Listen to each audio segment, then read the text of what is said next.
All right, hello everybody. Welcome to an exclusive Wireheads episode with your hosts. I'm Diamond Dust, And I'm Emmerron. Hello.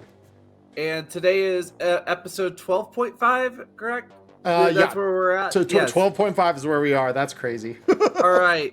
So wake up, folks. It is June 3rd, 2024.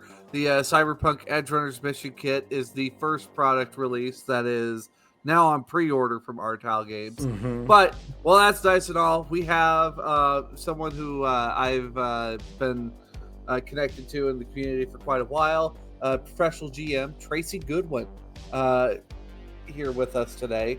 So Tracy, if you could, I just want to know, how long have you been in the TTRPG space? For introductions, if you want to introduce yourself. Oh, yeah. I'm Tracy Goodwin. You might see me around as Stinkpalm 007. And I've been in TTRPGs for my whole life. I mean, I started at 6 years old at my brother's table. Nice. So we're looking at, 38 years of that and 34 of GMing. So, yeah, I've been around a minute. I literally don't remember a time when I didn't play TTRPGs. So That's awesome.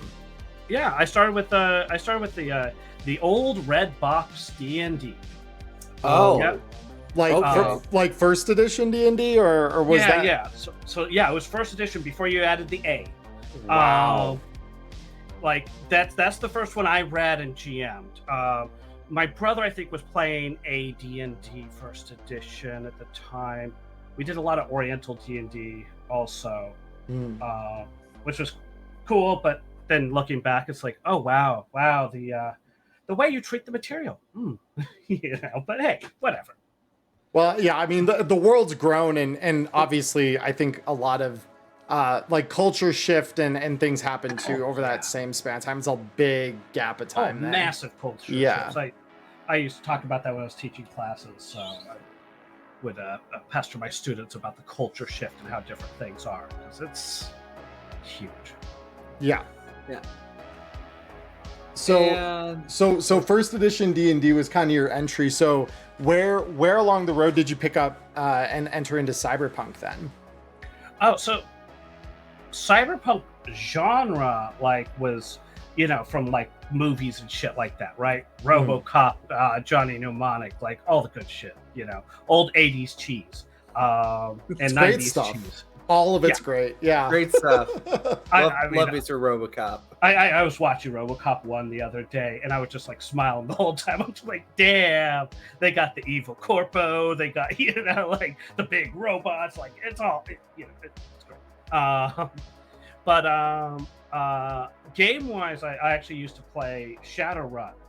I played Shadowrun in the library at school because D&D wasn't allowed because it's evil and satanic. But Shadowrun nobody knew the name of, so it wasn't bad.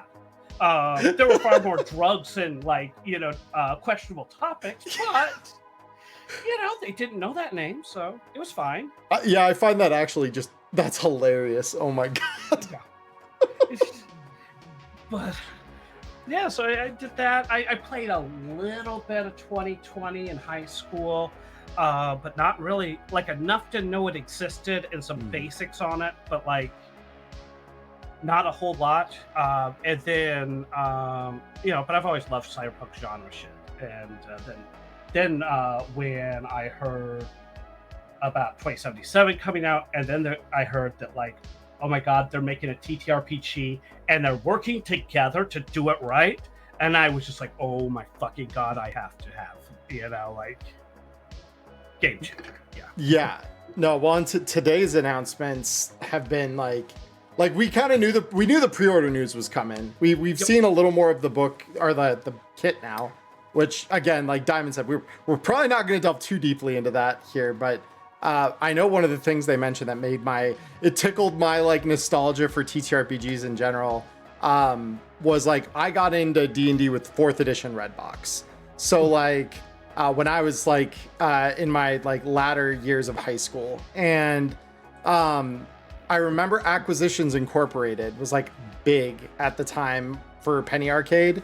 and they would put up stuff on like YouTube and things showing their stage games that they would run at PAX. And then they just announced today that they're doing an Acquisitions Incorporated short form campaign with Mike GMing for the new Cyberpunk rules. Like they're going to be doing that starting next week. I'm like, oh my God, this could not have gotten better. I'm so excited for this. I love watching him GM, and I love like, you know, he doesn't even like always follow the rules, which is always like Sure. Old D&D, like I mean old, you know, second ed arguments over like whether story or rules win, you know, like we've pretty clearly gone into the RP side of things and been like, no, story is more important. Like, I mean, I think a lot of stuff has shifted that way. They explicitly say that, but old school, man, people, it was serious debate, and people were like, no, you can't go with that. If the dice says it or the rules say it, that's it. You know? Yeah. Well, I know Diamond and I both have stories around that at our own tables where it's like they're like, I'm sorry, GM, the raw says, and I'm like, I don't care what the raw says. Is that cool? Like, rule of cool, baby. Style over substance. Oh yeah. That's the only one that matters. Rule number one. Please refer to rule number one. The amount of times I've seen that one pop up over on the Reddit too is just please refer to rule number one. Yeah. Good stuff right there. So I suppose with all of us, you know, being professional GMs, Tracy, I got into the business because, you know, you and I, we've talked about it. Why did you start professional GMing to begin with? So I guess it's a strange story, in the sense that you know. So I call my business, you know, we have small businesses or whatever, right? I call my business Over Educated Games, and that's because I have a PhD in political science. I was doing social science research and data analytics for Corpo Place, and basically, like I love the team I was working with. Hell, we're gonna go out for dinner like next week.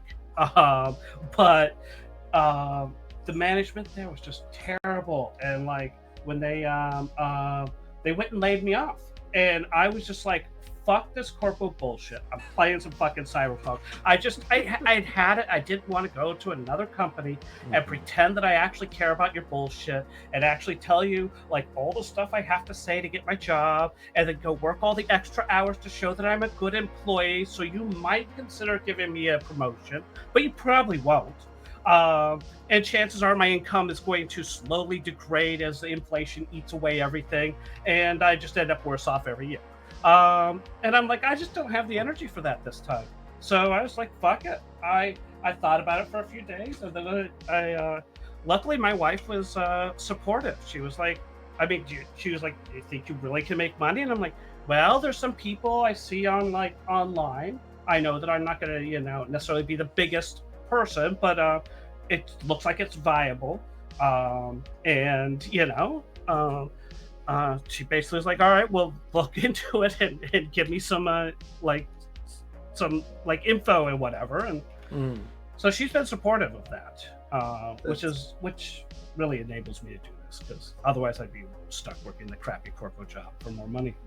That's probably one of the more punk answers I think we've ever gotten on the podcast in regards to this. I love that. And it's relatable too, because I a year ago quit my corporate job to go full-time as a content creator. So like, nice. I also, I respect that, because it's the same story for me. My wife loves the corporate setting. She's better in that arena than she isn't. And she's much more comfortable there than I was. Me, it's like, I dedicated a good decade of my life to trying to like really get into it and follow it. And I did good for a while. And then the pandemic happened and I really lost any kind of like heart for it in a way that was like helpful. And so just like, okay, well, it slowly kind of, you know, fizzled out. And during the pandemic, I toyed with streaming and some basic content creation. I also discovered Cyberpunk, literally like a month before lockdown started. Like literally one of my friends had picked up the Jumpstart kit, and he's like, he got my younger brother into it. And then my younger brother, I was up visiting my parents for something middle of one week in February that year. And then he's like, oh, dude, you have to listen to this. Like, we just got into this game called Cyberpunk, and they had just gone through the apartment in the JSK. And so he's like, dude, we did all this, and now we're on a smuggling mission, and they were starting to go through Red Chrome cargo. And he's like, and the GM is like, we need a hacker, but none of us are playing a Netrunner. And I'm like, you need a what? You need a what? And I'm like, I love hacking sims. Give me a Netrunner, baby. I'll play. And so I jumped in, and that was pretty much it. Hook, line, sinker, and yoink, I'm in for the long haul, because I haven't stopped since. Like, it was great. So just like, let's marry these two passions together, because this game literally got me through the pandemic. I don't know how I would have done it without those like bi-weekly kind of gatherings with my friends to like do something that felt powerful, you know, in a world that became so like tremendously oppressive. So it was like, that really helped like push me over the edge and be like, I could do this. I've been GMing since I was a teenager, and like now I'm in my 30s, and I'm like, I want to do something different. This marries my like artistic writing flair with like all the things that I learned in school and stuff like that, because I studied to do graphic arts. So I'm like, well, let's just do this and see what happens. Well, that's one thing about Cyberpunk, is it's more relatable to a lot of people than fantasy. Like, you viscerally get when I say that there's this asshole boss. He starts doing this shit, and you viscerally are like, I know him. I want to go kick his ass now, right? Yeah, yeah. I just did one of the scream sheets, and I had a bad guy doing BDs that basically were catharsis for people to experience these sorts of things. It was BDs of like getting yelled at by your boss and then coming back and shoot him in the face, and stuff like that. It was getting people in trouble, and it was causing problems, but you know, it was very relatable. They were like, at first they're like, I don't know about this. Like, that was pretty gruesome, but like, you know. I mean, God, that's so good, because the moral gray there is so good. I love the moral gray. I love to just twist it in, where especially when people are like, do I get my paycheck and sell my soul? You know, rents due, as we like to say. Well, yeah, and some people go with rents due, and other people are like, no, I'm sticking by it. I have one player who the other players are supporting him essentially because he's refused payment in the last two gigs.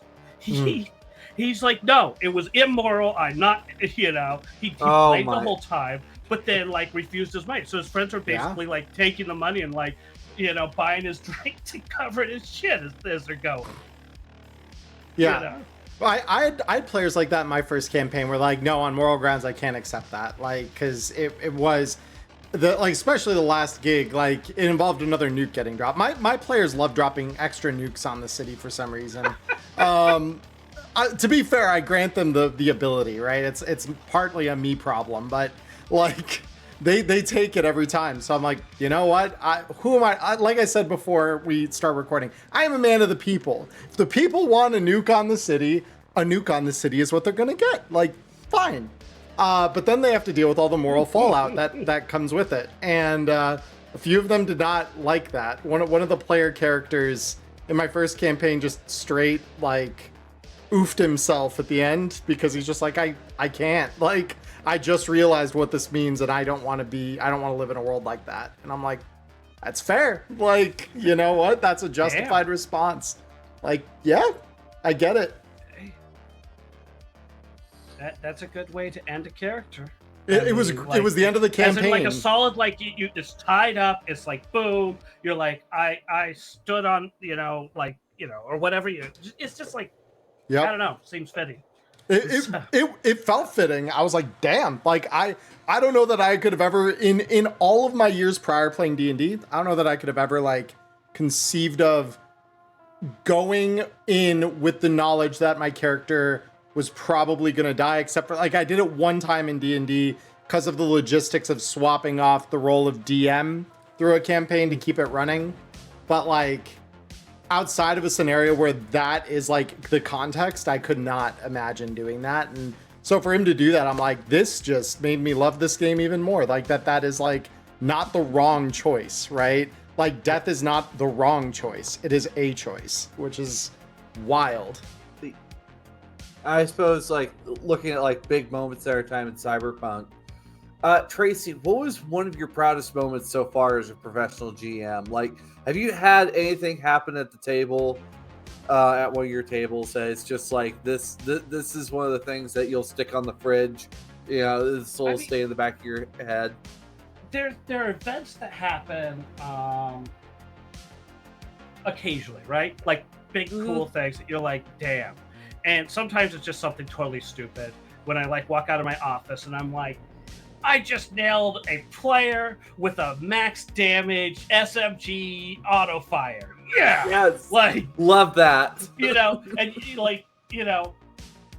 you sometimes you have that. But no, I've had times when like I had I torpedoed a fixer in Drummer. They got out of the boat. They're swimming towards their vessel. Shite rolls on their part. They're trying to take the cargo container with them. Two of them fall behind. Torpedo, like my rolls were spot on. So it took them time to come around and like be able to line things up, right? And they finally get there, and I nail it, and I hit these two to the media and the fixer. Fixer was already fucked. He got a tarot card earlier in the subway tunnels. He got two. It was a player picks 2 crit injuries for him. And he'd already talked about retiring his character and like maybe this is his last run.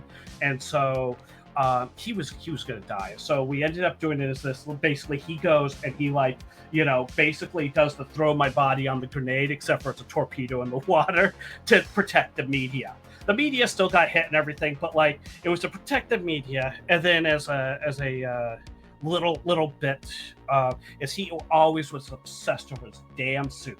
You know, any mess on it, any dirt, you know, always complaining about like people getting dirty. And so when he got blown up, he'd gotten one of those new, you know, he'd gotten a new one. It was before executive armor was out. So the suit jacket was like left there in pristine condition because it was invincible. And so they took that for his memorial and everything.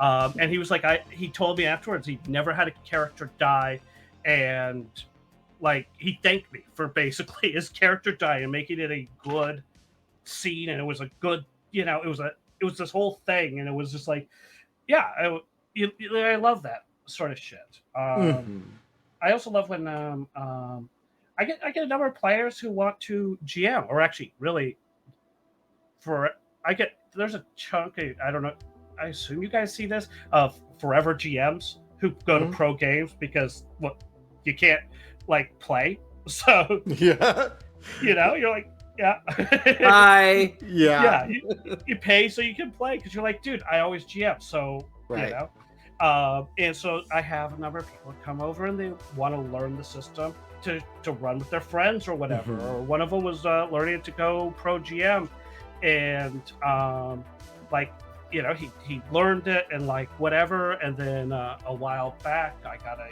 request from a whole table of people who were like, we want a bi-weekly game on a Saturday at like certain like time, you know, area. And it's like, you know, weekends are full. like, yeah, I mean, yeah, you guys do because you know, and like it's easy to fill that. So I'm like, I don't have room for this, and especially not for a bi-weekly. Like, right.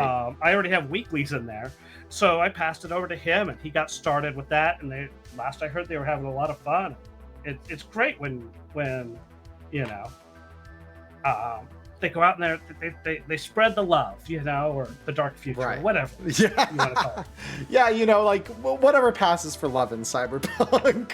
Yeah. No, I mean, I think like the big thing that was the impetus for kind of starting the content I do now was educating new GMs, because I've had the firm philosophy, and this doesn't stem for me so much as being like the forever GM, but it's being like I learned D&D through the red box, not as a player but as a GM, because no one in my circle knew the game. All of us were brand new. No one had any idea of how it was supposed to work.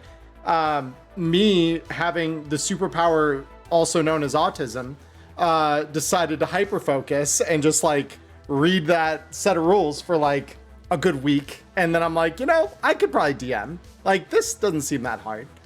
And it wasn't. Like, did I make mistakes? Absolutely. Did I like get everything right on my first time? Absolutely not. But did I have a ton of fun, and did my players have just as much fun as I did? Also, yes. And that's where I'm like, I feel like the biggest fear that a new GM or like someone who's contemplating GMing having in that sense is like just doing it, right? Just getting over that fear and like just trying. And then it's like, once you try it once or twice and you've got like a group of supportive friends or whatever that are at your table and they want to see you succeed and you're all just looking to have some fun together, man, like that shit just, it blossoms. It takes no time. And then all of a sudden they're like, oh my God, we're like on our 6th session. This has gone crazy. I'm having so much fun. And I'm like, that is why I make the content that I do. That's why I make tutorials. Cause I'm like, you can do this. It's not hard. You just need to know what you're doing.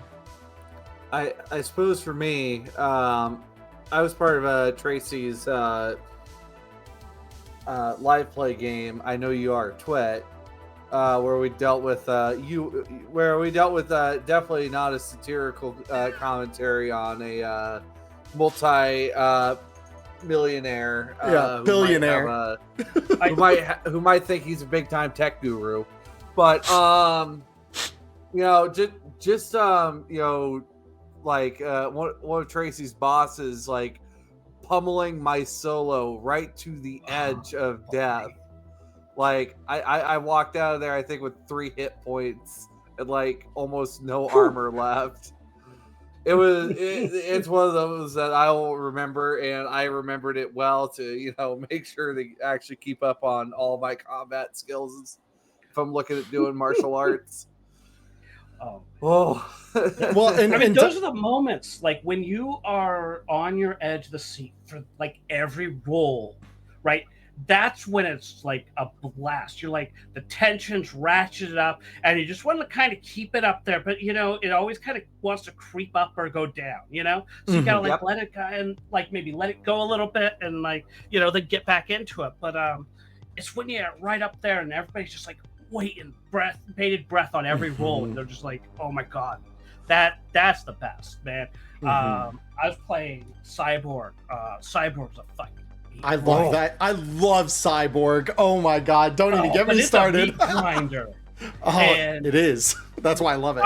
I had a session where the players they basically were supposed to go fuck up a server in a casino.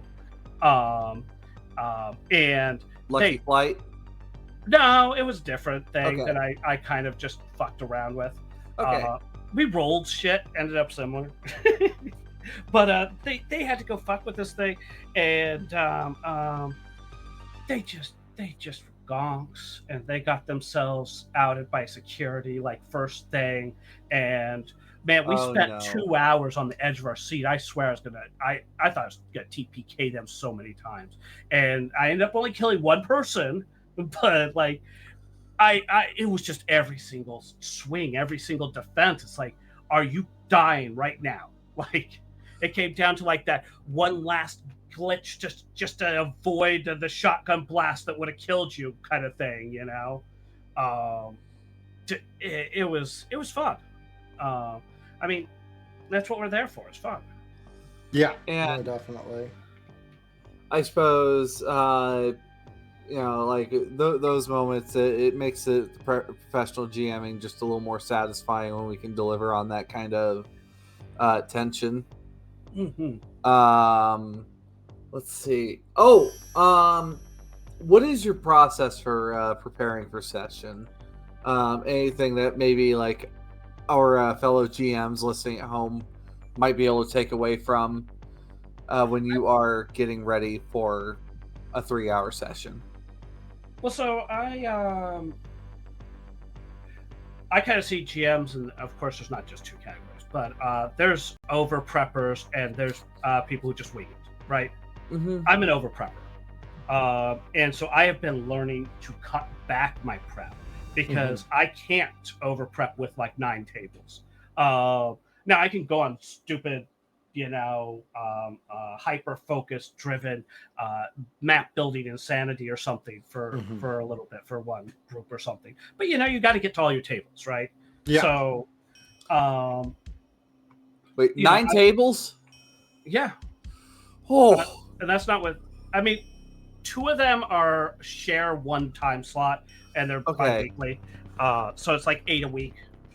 That's still more than 1 a day. That's kind of crazy. Yeah, I have 2 cyberpunks tomorrow. Two sessions is harsh. Some about once a month. I end up pulling 2 sessions on a Saturday, and then we play my wife's game afterwards, and it's a lot of fun. But oh my god, I'm tired. Yeah. Prepping. Let's see. I mean, the thing about prepping is you want to be comfortable, right?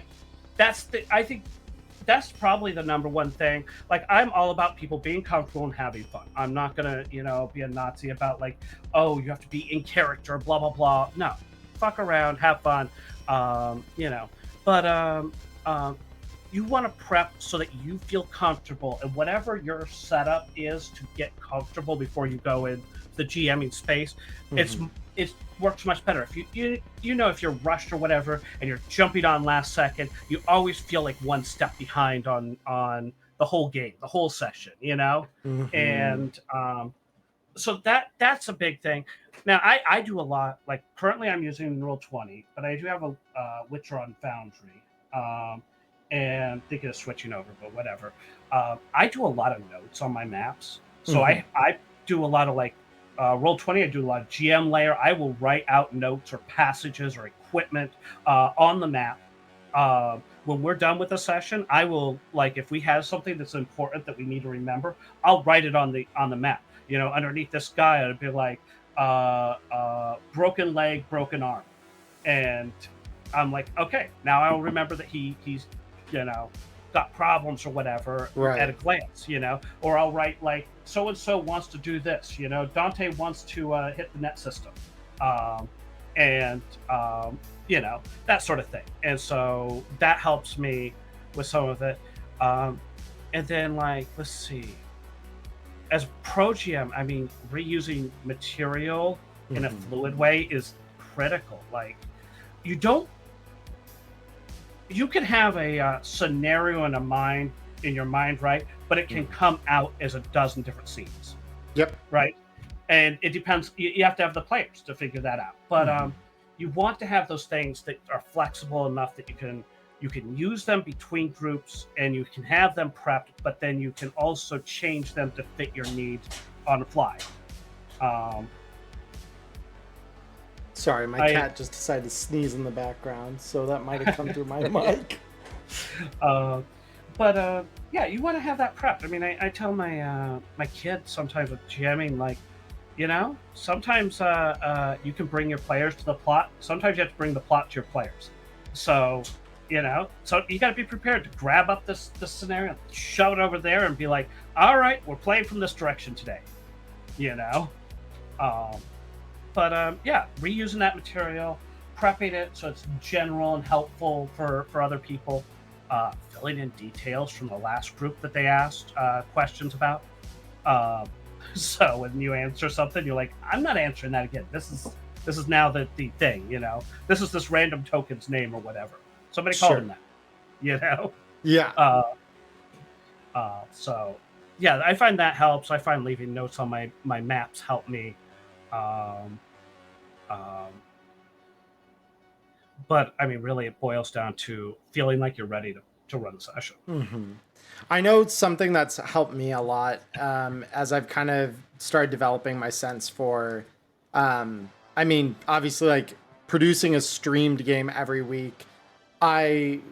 there's like the kind of, and I think like when I started pro GMing, this is kind of where I still am to a certain extent, but like developing the sense of like how you are going to like justify by quality the expenditure of your players' money for your time. Because like I've spent so much, like for me, this is still where I'm like the mental part of that is more where I'm kind of getting through, where it's like, okay, like I've done this for fun for like well over a decade. So for me, it's like, okay, suddenly now I'm doing this and I'm trying to make money on it. And it's one way or another, you know, through either streaming or having people pay at StartPlaying to like have me pro GM them.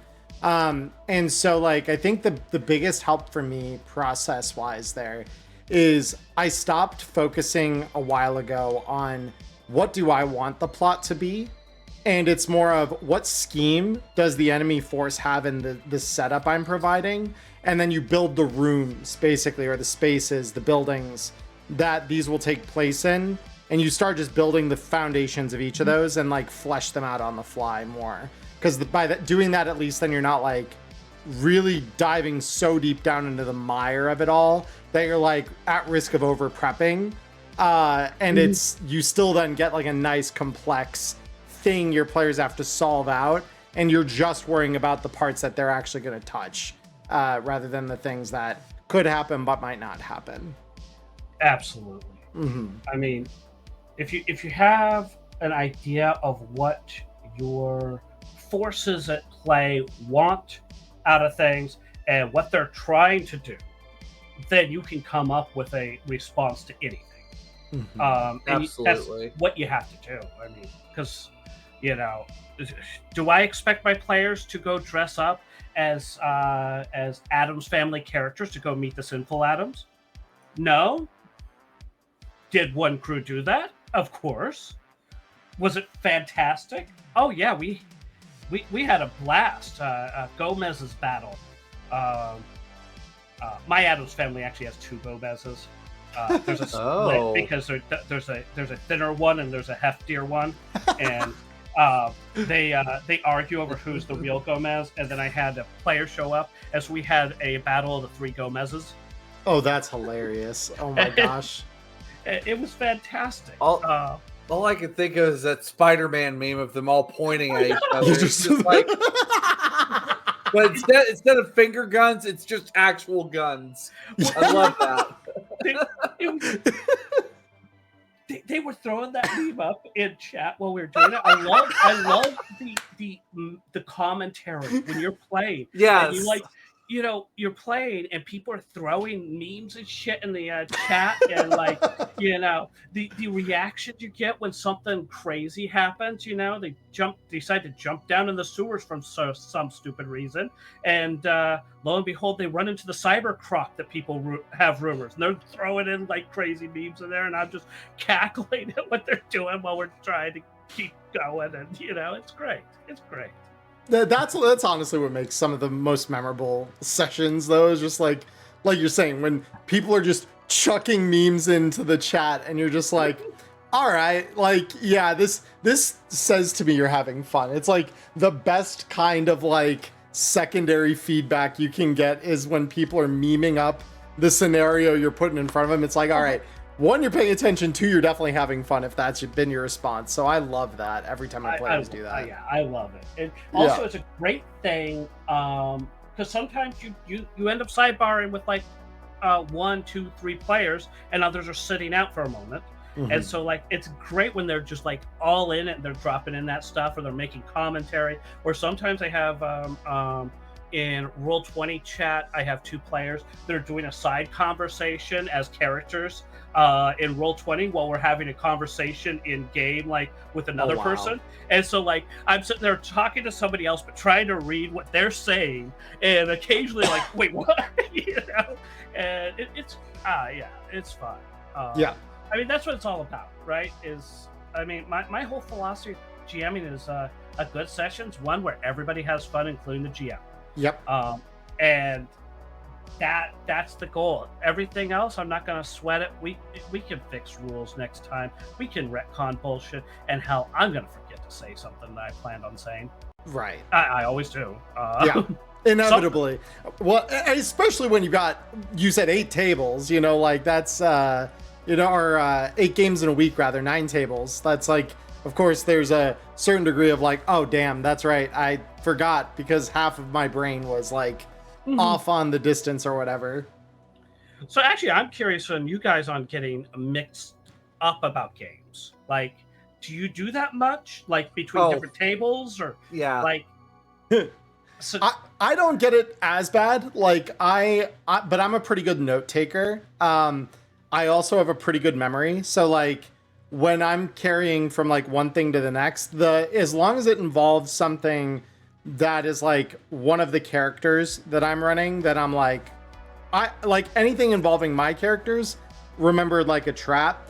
The moment it's like on the periphery, like, because I play in one of Diamond's games right now, that's like where my characters, I'm playing a Netrunner on one set of weeks and an exec on another, and sometimes I'll forget around the edges of it, like what events each of our groups is privy to, because like 4 of the players around the table are the same week to week, but we're playing different characters, so that doesn't help.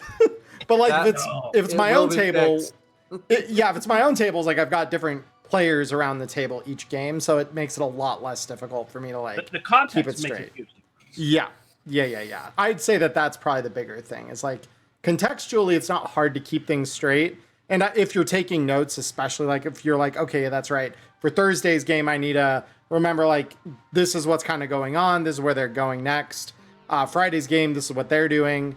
So even though I've kind of started both of those tables like on the same foot right now, probably after like gig number 2, both of them are going to be on different paths. They're going to be doing something totally different one to the other, and we're going to just kind of see where they wander. And that'll, again, probably make it even easier because I'm not running them in like the same continuity, which again is something like in Diamond's world, like everything's connected, which is awesome, but it does add to that confusion. Like, such complexity. It does. Right. Which is beautiful and terrifying.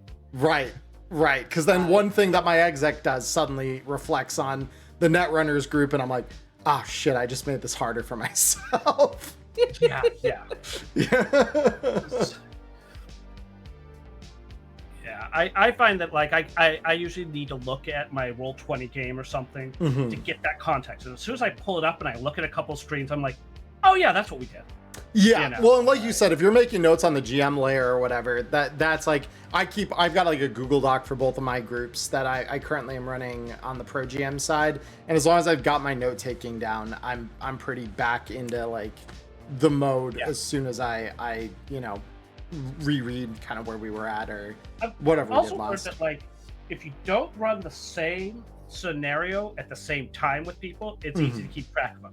Yep. Because like whatever's the freshest in your memory is the right thing, and everything else is not.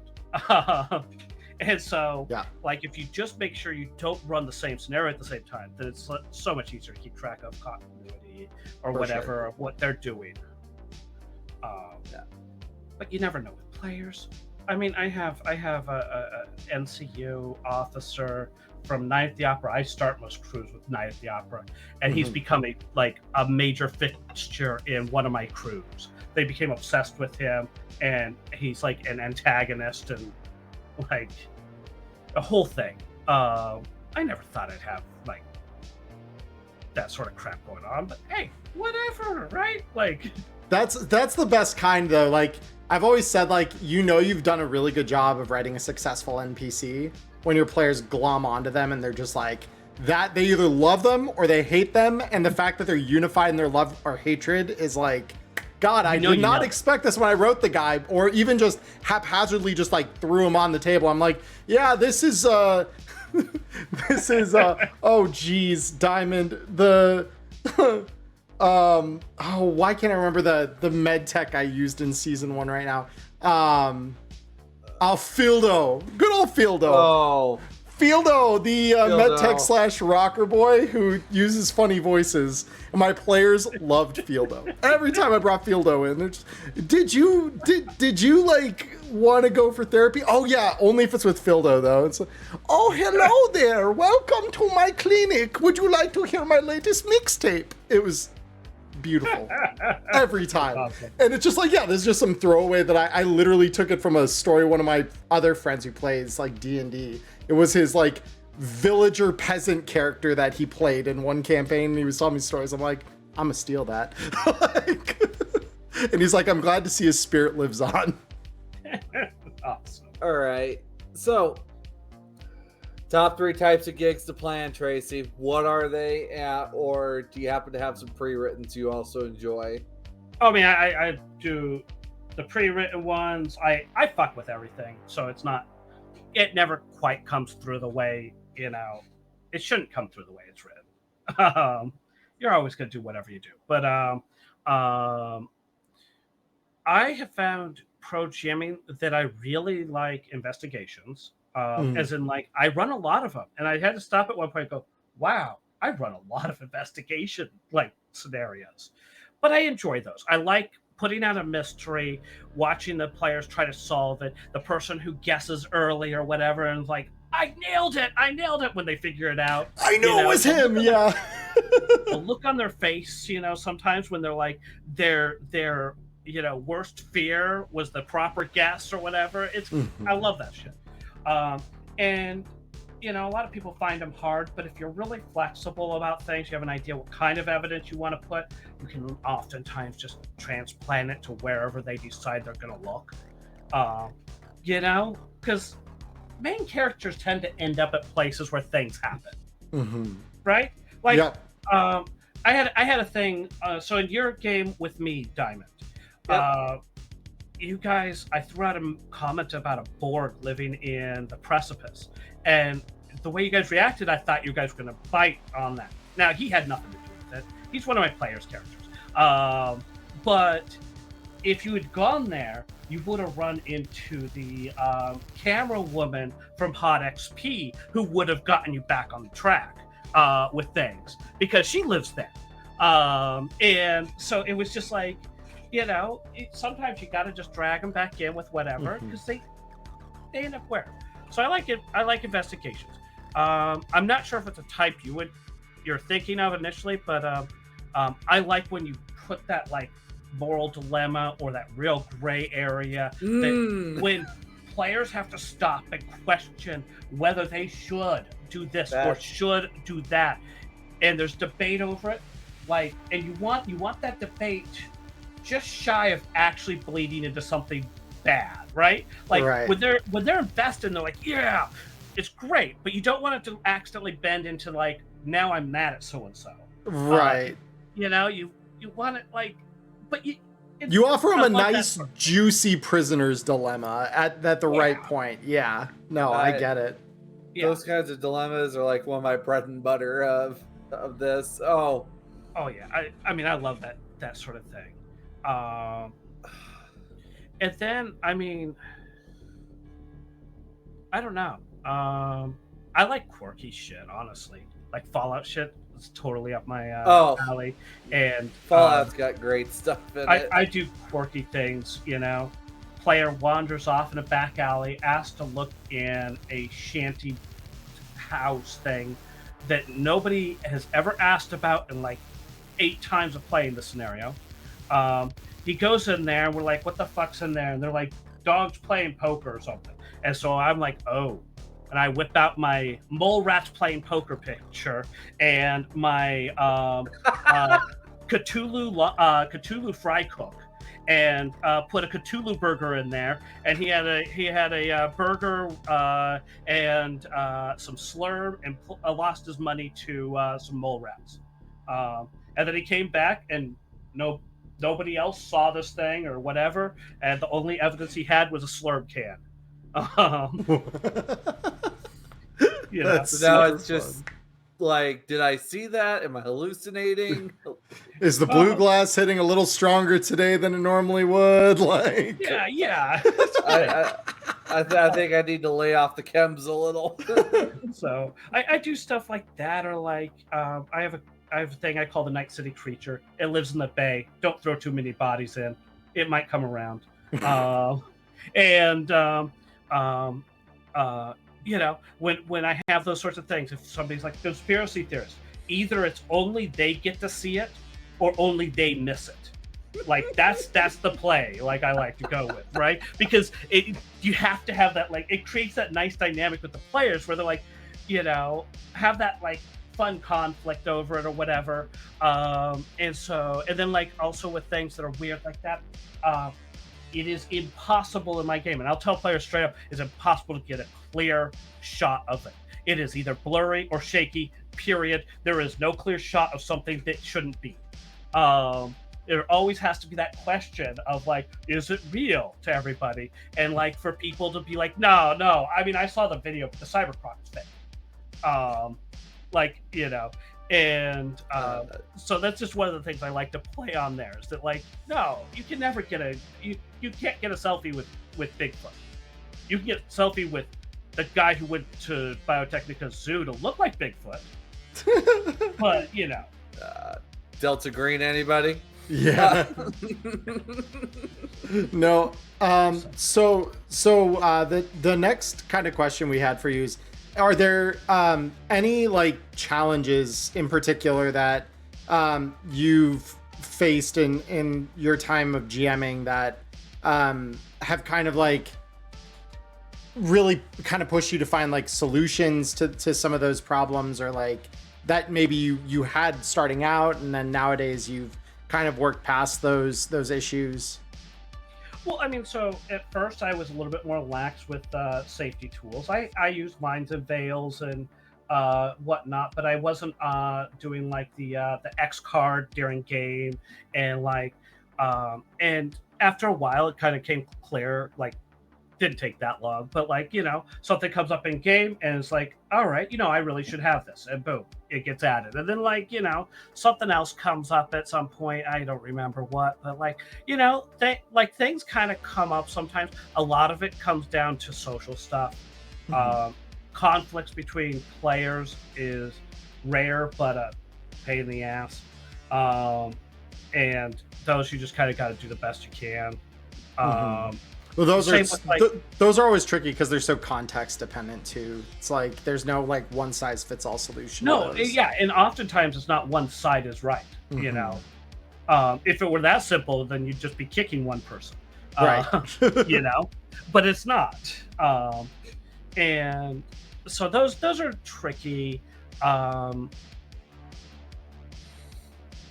you know, like somebody has an issue in game, we pause, we figure it out, we figure a way forward. You know, if we have to retcon something, we retcon something, and we get going again. You know, what I dislike is when somebody won't use their big boy words and like they storm off or something. That I you know, whether it's about another player or like I've had people storm off for the dice, like it's like, yeah. I mean, yeah. To be fair, like I've seen some bullshit on Roll20 when it comes to dice. They've got a real interesting dice seed. Let's just say that. Just say, hey, I'm really getting pissed at these dice. Can we take 10 minutes? Right. It's so much less disruptive. We go take our 10 minutes, you relax, and we get back into it as opposed to storming off.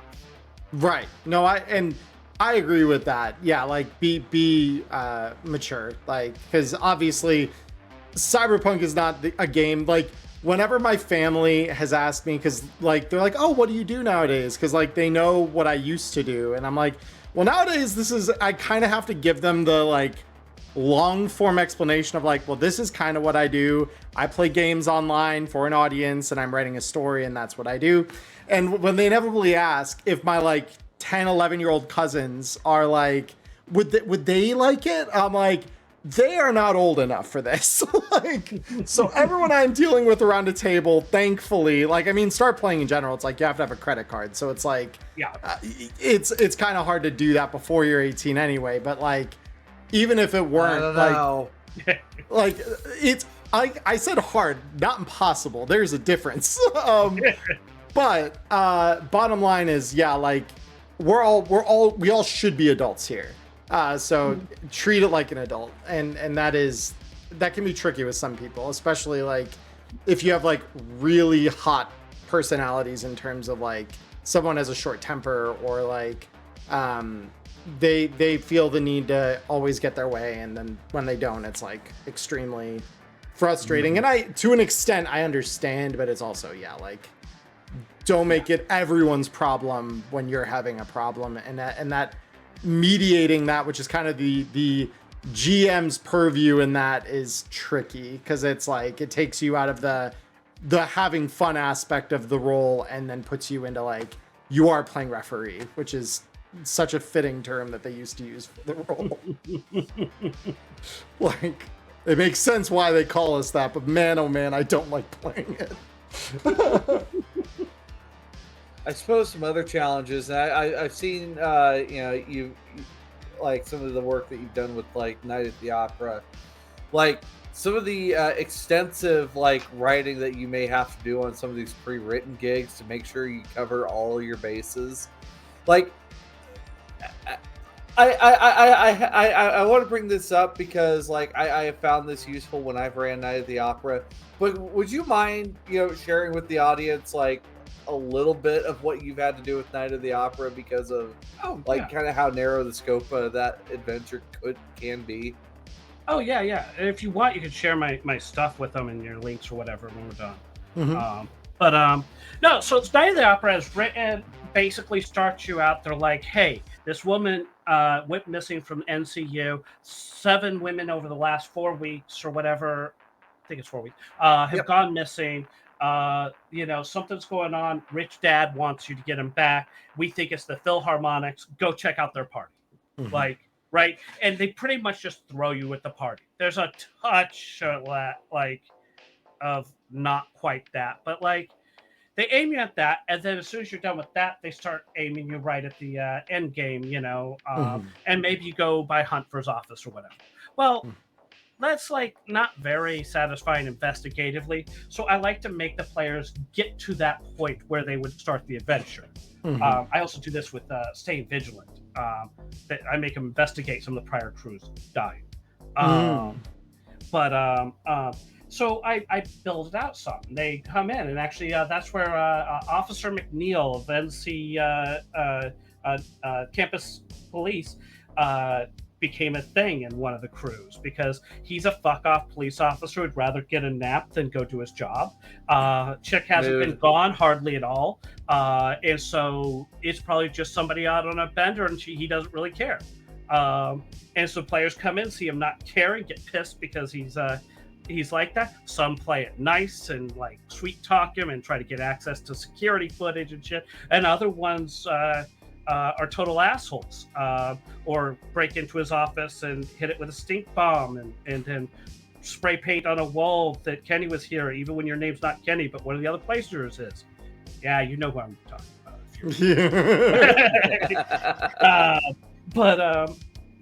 So I basically hand it to them. I'm like, campus security should cooperate with you and give you what they have. They don't have shit, but they'll give you like some basic admin stuff for the girls. I have names for all the girls, majors, who knew who, and an idea where they may have gotten abducted, plus a red herring. I have an MO for all of them, so I have like at least some basic descriptions of each of them. I flesh out those sorts of things, because you want to have it there so people can look at it and hunt through it, and kind of like that sort of thing. As I play it more, I end up with a few more details each time. Like I played that 10, 12 times or something, and I am surprised by something every time. Something they do surprise me. I had one crew that never went to the opera. I've had a crew do that. Yeah. They skipped the opera. No, Yep. they went to hunt for his office. They went to his house, apartment, and they went and they did all this other stuff, and they ended up going, just skipping that at the night of the opera. I had them get to Lucy's dorm room at one point. They were investigating around there to see if there was anything they could find. And I incorporated that where I'm like, yeah, like campus security, like you said, like they should probably cooperate with you. And they asked to be let in, and they bribed their way through like the front desk at her dorm to let them in. And then figured out some things there. And yeah, led to them solving it even before the night of the actual opera, which was nice. Wild. That's awesome. It was a very cool way to see that investigation evolve. And it was like, it was some throwaway line I gave them in the introduction because it doesn't give you a fixer to use. So I use 3-piece because he's one of my favorite fixers in the game. Right. So like, yeah, you meet Short Circuit. It's just north of the city. So probably that's 3-pieces territory to like take that gig and run with it. And while he's explaining, he's like, yeah, like they have already searched her dorm. They didn't find anything. And they're like, we think we can find stuff they didn't. And like, I'm like, okay, sure. And so we just did that and played that as the beat. I guess while we're on that matter, just before we jump on to the next topic, the head. Spoiler warning. But have you guys had anyone do anything real weird with the head? No. Because I think I got something that okay. You might have something that I haven't dealt They with. they sold the head. I have to say I love the head. And I love giving the description of that fridge. It's locked. They're suspicious. They crack it open, right? And you open it up, and inside, there is, casual a items. Tomato, a Bloody Mary mix, a jar of pickled asparagus, a fine bottle of vodka, 2 frosted glasses, and a severed human head. Yeah, and I always just drop it in there like anything else, and people always like, "Whoa, what?" Wait, hold on. That's exactly how I've done it. I love it. And I've had them just be like, yeah, we should probably return this back to Barbara. It's like, no, do you know how much money we could probably get for this? I'm like, I'm sorry, what? Why are we worried about money? That's so weird. Like, what? Yeah. Let's see. Milking a corporal for everything you got. Oh. But yeah, no, I had some people try to contact Barbara Dahl about the head. I've had nobody done anything truly like weird or whatever with it. Surprisingly, the guy that frequently collects heads hadn't picked that up by that point, so that didn't end up in that collection. Back in his pre-Cyber Psycho days, it seems. He started a little psycho. He was a very unique concept the player had. Basically, he ended up in my world, the whole proxy thing, taking over somebody remotely, is in its infancy, and it's mainly for military applications, as you tend to do. Yeah. And he basically is a failed proxy. He woke up in a body bag, missing an arm with no face. No. He counts himself as 3.5 years old. And as far as he can tell, and really as far as I can tell, because he was made with my bio goop. He was made with nothing but fake parts. Oh, he's a replicant.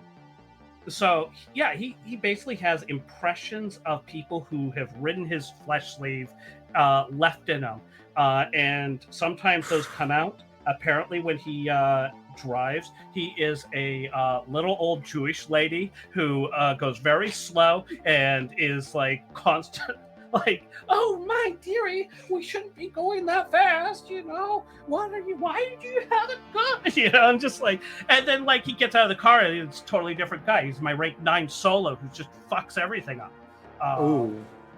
And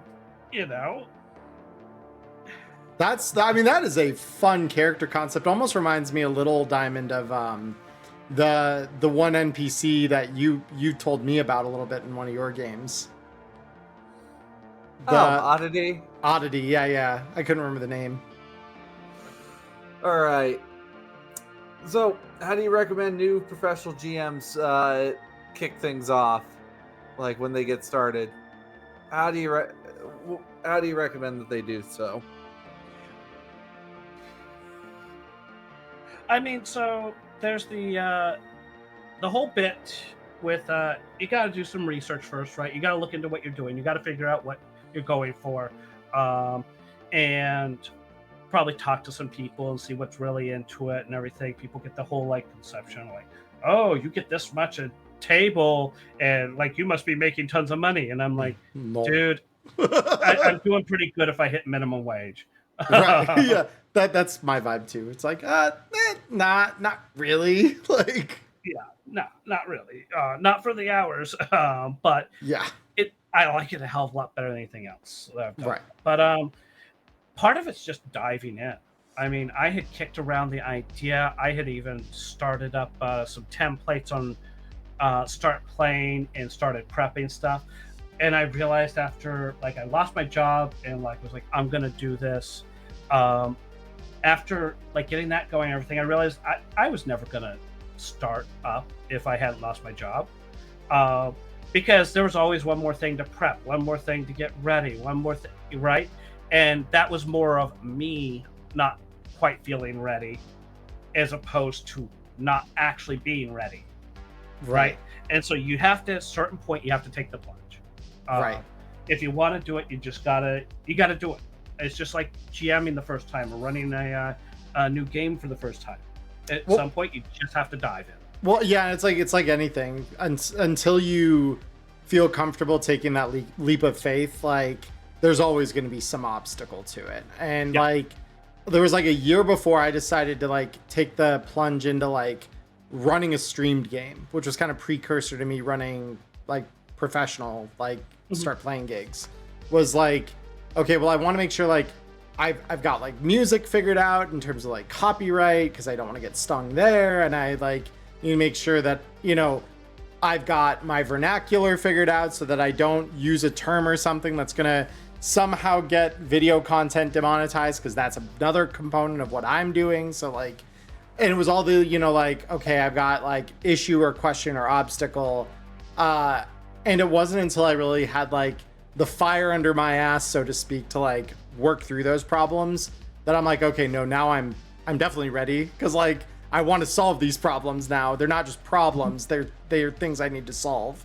Like yeah Exactly. Yeah. So I mean, I think that's important for new pro GMs. Also, watch your time. Like players, some players will try to eat up your time, and you want players who are respectful of your time. You want players who, when you go take an extra hour to just chat with them about character or something on a random day, you want the player who's like, thank you so much for actually talking to me, blah blah blah. You don't want the player who feels entitled to that, because they'll always feel entitled to that and they'll keep asking for more and more and more. And I mean, I had one player who joined, ate up like 20 hours of my time in probably a week and a half, paid for one session, made it to half of another session, and disappeared. Like, and you know, it was just like, that was a complete waste of time. And so you got to kind of watch out for that. Like I do a lot of my new players, I generally either ask them to make a character with the app, or another way if they have a preference or something, but the app is the easiest. Or I will make them a character based on their description. I used to sit with them and do it, but that takes 3 or 4 hours. And where it's like, it's like one if you do it on your own, since you already know the system and the constraints. And then it might be another half an hour of typing up explanations of what I picked and why and where you can change things, you know? Because I always, you know, if I'm taking somebody's description, I'm always trying to like, all right, this is, you know, you could switch this over to this if you're kind of feeling this side or whatever. But, you know, I'm trying to interpolate their feel for the character. Right. Well, and if they're, especially if they're brand new and they don't know the system well, then you save them. Because like I know Diamond and I talked last Wednesday when we were recording our normal episode for the week. We were talking about new player pitfalls that you could like run into in terms of like all right, like you may not think that you need a weapon skill or like have a sub weapon skill to like fall back on, but like you're gonna want one. And the players that deny, oh no, I'll just use my martial arts for everything. I'm like, well, what about if you get into a car chase? And I'm like, oh, yeah, all so fun you just and don't think about it. That's when throwing weapons come in. It's all fun and games until I pop your arm off again. And and for anybody who comes to my table, I rip a lot of arms off of characters for some reason. I've taken a lot of hands and a lot of arms. I ran over the med tech's leg with a semi yesterday. Oh,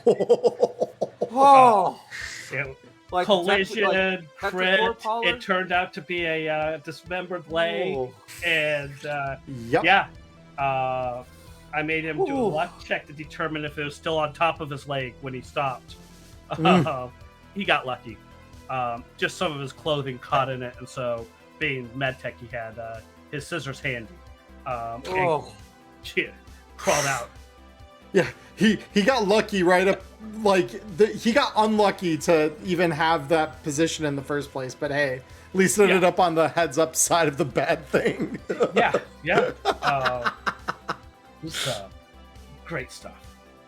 So, kind of wondering, guys, but like when we have new players at the table, what kind of difficulty do you tend to start those new players at? Like, is there like because I understand we don't have like a quote unquote like challenge rating like what Pathfinder and Dungeons and Dragons has, but like, is there like a certain like approach you take to new players coming into the game, or do you just out of the frying pan and into the fire with them?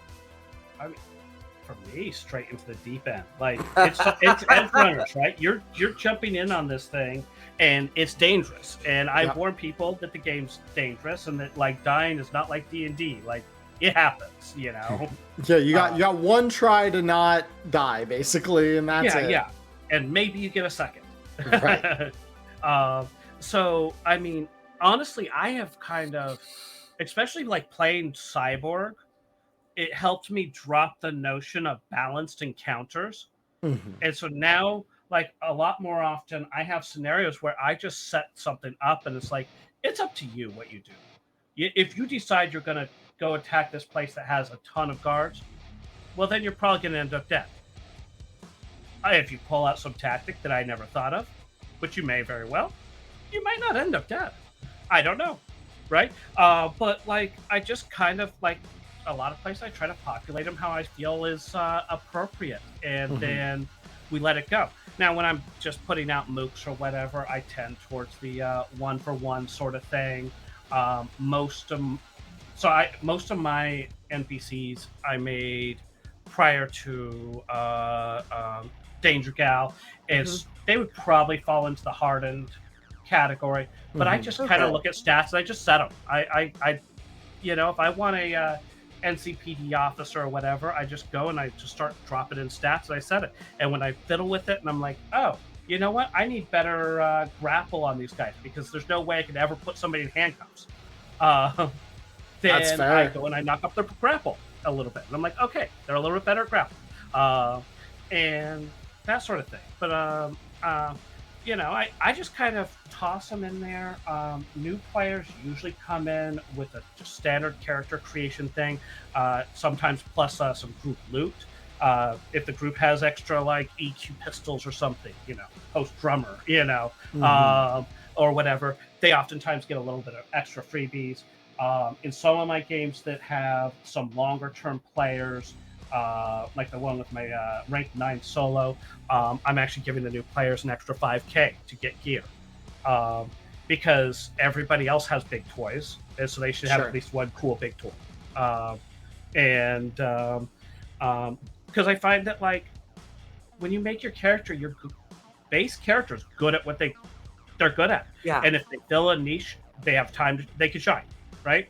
So like if they cover something that others aren't covering, and they built their character to do it well, then they can shine, and it's fine. And solos aren't like so overpowered that they're gonna like kill every non-solo. You know, a rank 6 isn't like that far from a rank 4. Hell, a rank like, you know, except for a couple net runners, that extra net action. That But- net action is Yeah. bonkers for rank Yeah. 7. Yeah. But most of the time, it doesn't really matter. You Right. know, and It's I'm also very fan- role. It's very role dependent as to how Oh. much you need your roll ability. and also like how you play things, how you Mhm. what you choose to do with your abilities. Mhm. That makes such a difference. And so, yeah, I feel like new characters come in, they are strong enough to keep up with the other players. Maybe I ease off something or whatever. You know, sometimes I do the whole like waves of guys thing. You know, so you can kind of decide how much you want. You know, Right. or you're maybe a little bit looser on everybody backing off when they're losing, Right. instead of fighting a little bit longer or whatever. If you're feeling like you went a little too far. Well, and I think like the waves of enemies thing is a good way to just handle large encounters in general, just so that way the initiative queue isn't a mile long when you're rolling up your Yeah. rounds and stuff. Like, because I find like there's nothing that drags a combat harder than like having too many bodies on the other side of things that only you, the GM, are dealing with compared to your players. Kind of you just doing stuff. Right, Valeria exactly. 2045. Like, don't get me wrong, it's a goofy encounter, but so many clowns. You're just making So- rolls on your own for days. Yeah. Now I found that like so I like to sometimes do really big crazy maps. I call them my Franken maps because I'll take like 30 maps and shove them together Sure. and make something just insane. I have a whole like section of the hot zone like built up and shit. Like That sounds so cool though. I do these crazy things, but I'll make a map that's like 120 by 120 or something. Oh, And Hell yeah. That's so it's cool. fun sometimes because like sometimes my snipers get to actually do the thing. They're like Right. 200 meters out, safe, nailing these shots and blowing heads off while everybody else is fighting, and it's fucking beautiful. That's like, so cool. um, Holy shit. So I will do crap like that, and I forgot where I was going with this, but It's all good.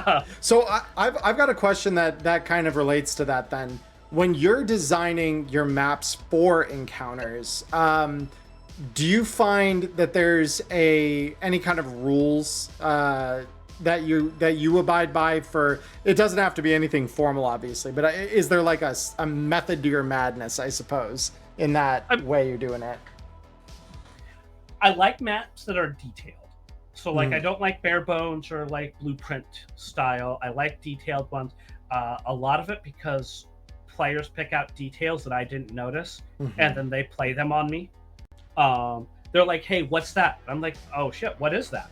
And then we decide what the hell it is, and you know, chaos ensues. Mhm. It's great. So I like doing that.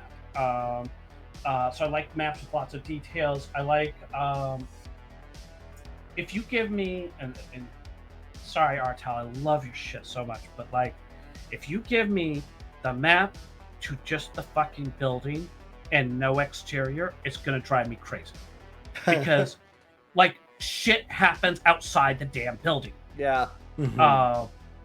You know, the stupid server farm, the punks outside if they are out there, right? Yeah. Like, That was the one that I found the strangest that we didn't get. Like at least a perimeter of like a parking lot or something from like the fence line.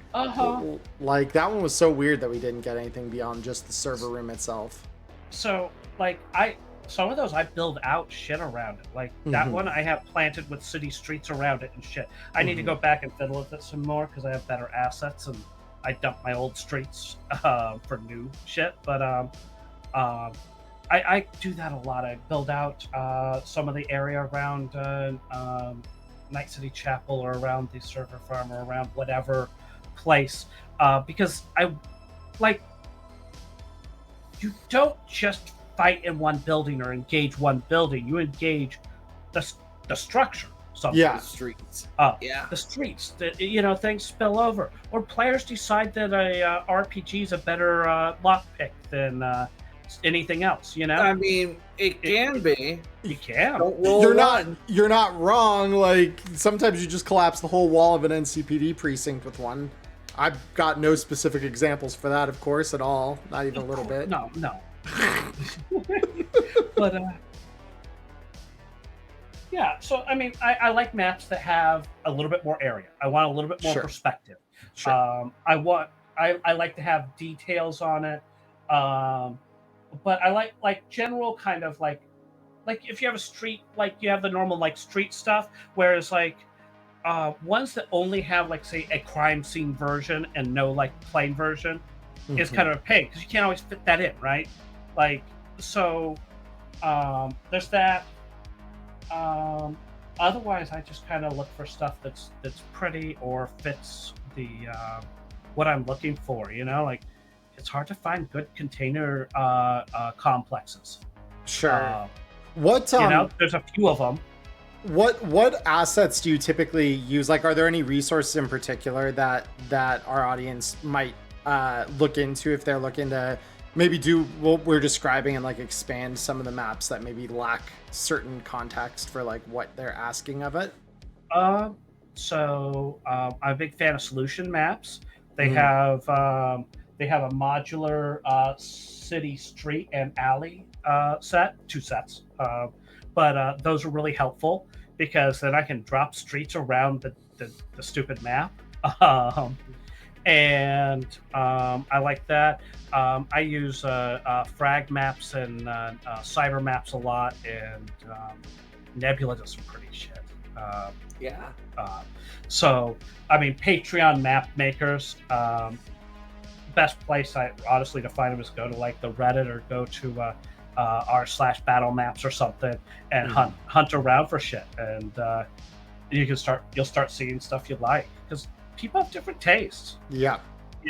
But I can personally attest solution and cyber maps those are usually my go-tos. Them and like Lion Banner has a couple of good containers for cyberpunk stuff too. Like theirs are a little less feature filled, but like you can fill features with a expo mark or whatever if you really need them, Yeah, and I have plenty of other assets. I'm crazy in that I drop shit on there while we're playing.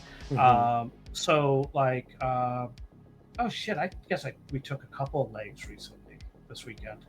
One of the NPCs lost a leg, and I threw it down on the map, and one of the players ended up carrying it around the rest of the time until he got nearly completely fucked by the cleanup crew. So then he dropped the leg, and it was great.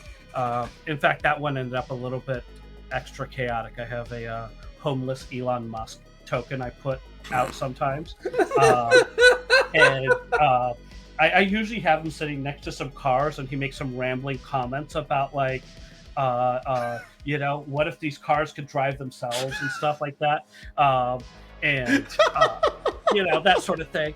Well, I accidentally, when I was moving maps, we went from inside this warehouse to busting out the back to run from this cleanup crew, and I was trying to switch everything over. I grabbed the wrong token for one of the cleanup crew and dropped in Elon Musk. And one of the players like, I knew it! I knew he was a spy!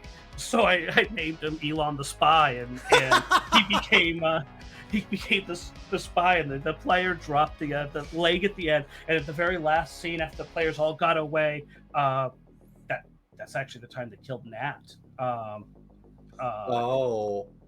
haven't lost her before, but this weekend, he left the leg behind. The guy, Elon goes up to him, looks at the leg, and he was like, "Ghost was here," and like it was just like, and everybody was cackling. Ghost loved it. It was fucking hilarious, and I like the chaos like that. I like to fill my maps with stuff.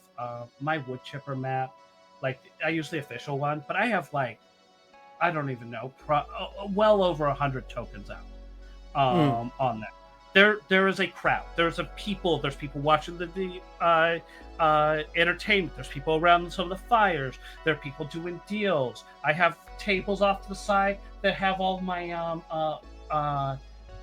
former Nomad PCs that like people left behind, and they're all sitting in one little area together, hanging out.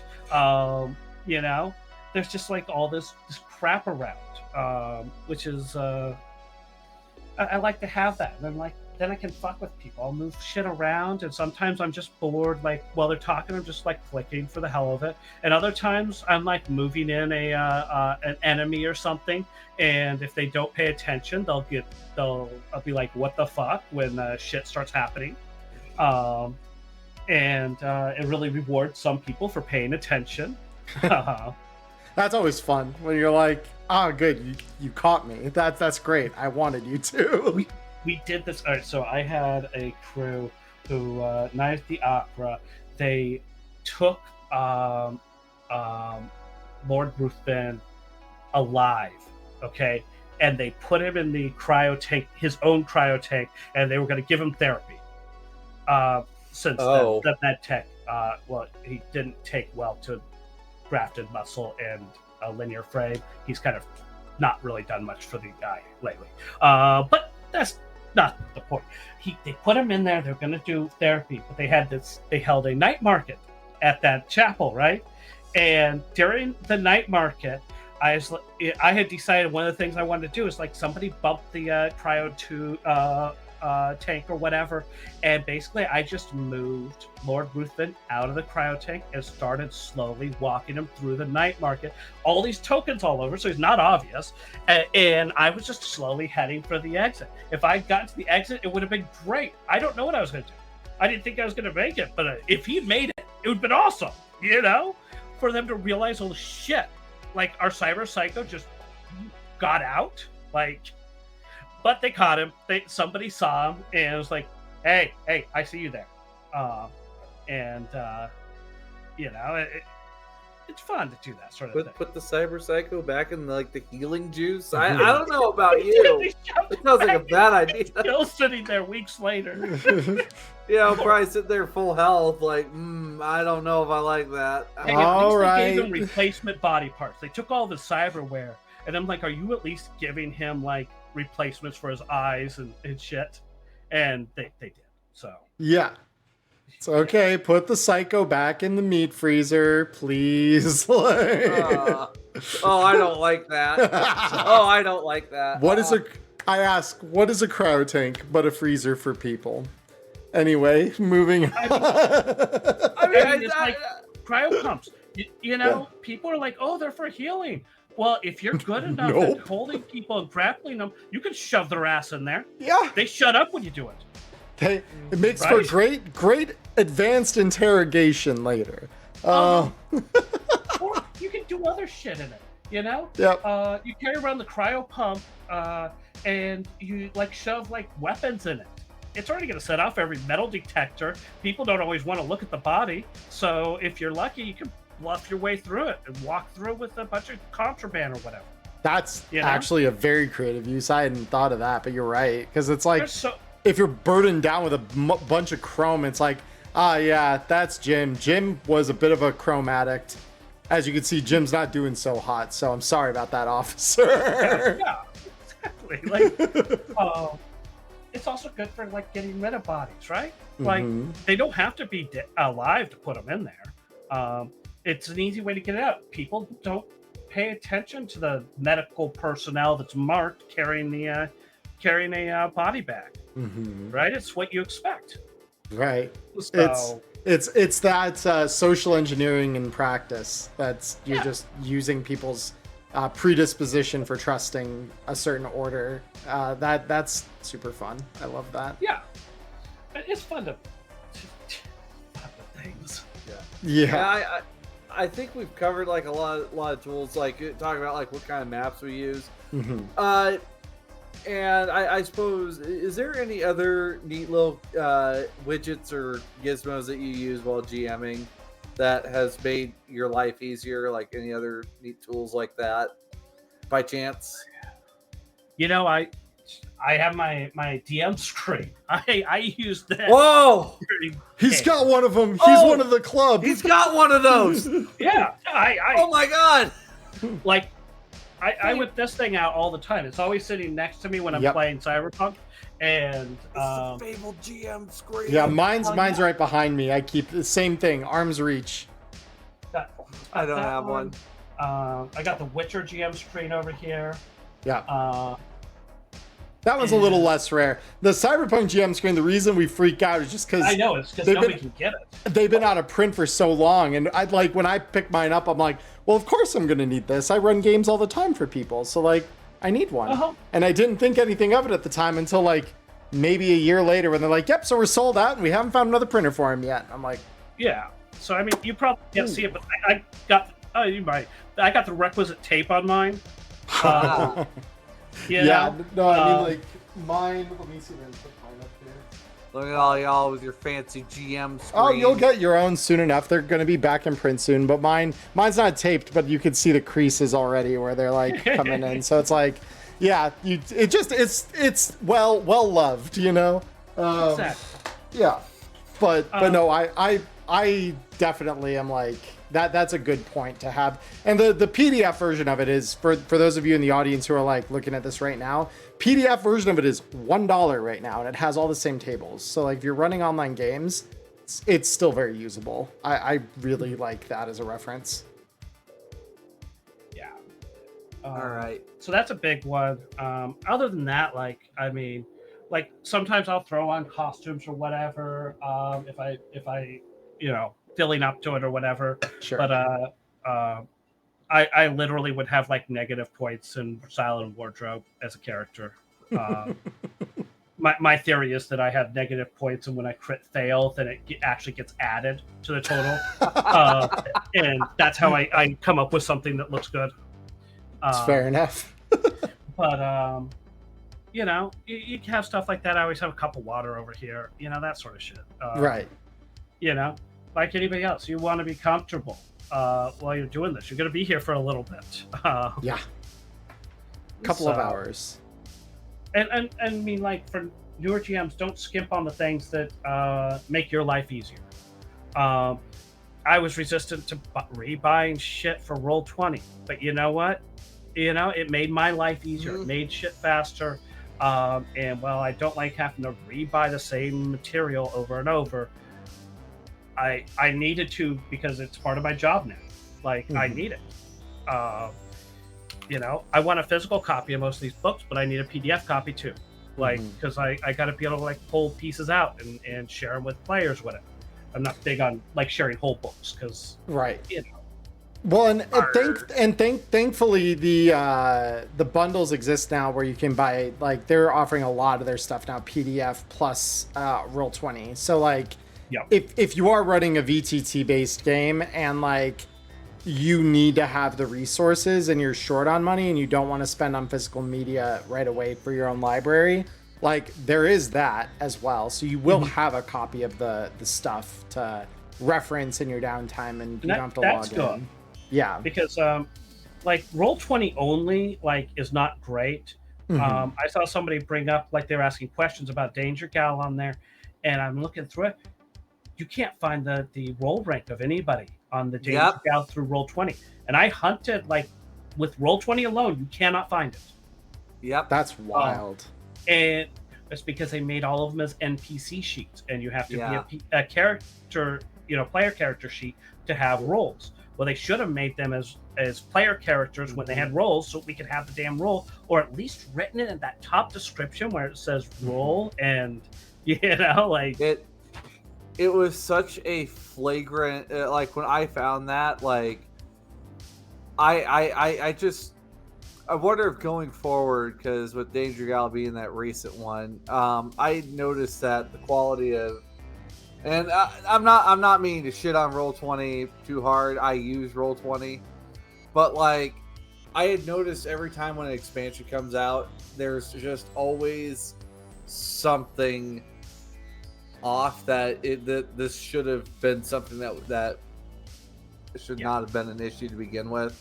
Right, like you would have thought they would have caught it in like QA or something to Or like. fix it eventually, like Right. relay weapons. Yeah. Oh my gosh, melee weapons! Like, Yeah. come on. Come on, guys, come on. Like, come on, just go fix it. Like that's what makes me want to like move to Foundry. Is at least Foundry I can fix my compendium. Mm-hmm. I'm working on that move. I'm a strong proponent of Foundry. I haven't really used Roll20 for any of my games. I've mainly used Foundry just because, like, even if it is missing some of the context, like in the system itself, it's like the ability, as long as you have the reference material, the ability to just add whatever you need or want. Like, does it add a little prep work you have to do to get the thing working well? Like, sure, but like it's never felt like that work wasn't paid off at some level. Yeah. To like go through and do that. And one cool thing with Foundry that a friend showed me that helps with like sharing like PDFs is I don't want to give out PDFs to everybody, right? We have tons of players, right? And I want people to, well, honestly, I want people to give Artal money because I want them to keep making cool shit. Of course. But in Foundry, in the journal thing, you can actually put whole PDFs in there, and so they can only access it when they're in Foundry.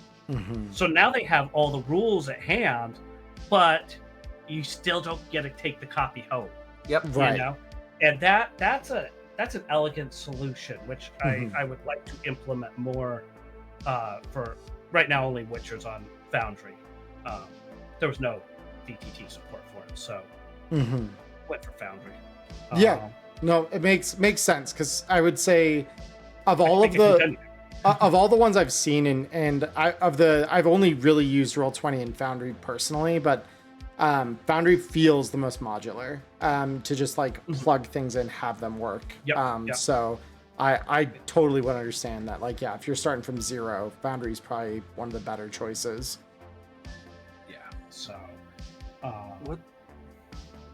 well, and I'm a dork about that stuff. So, like, I'm doing Witcher prep initially, and there are so many items, so many spells, like over 200 spells. I mean, the fact it's got a full-featured crafting system that wouldn't be out of place in like a video game is kind of wild. It's basically the same one as the video game. Yeah. Like, and there's so much shit in there.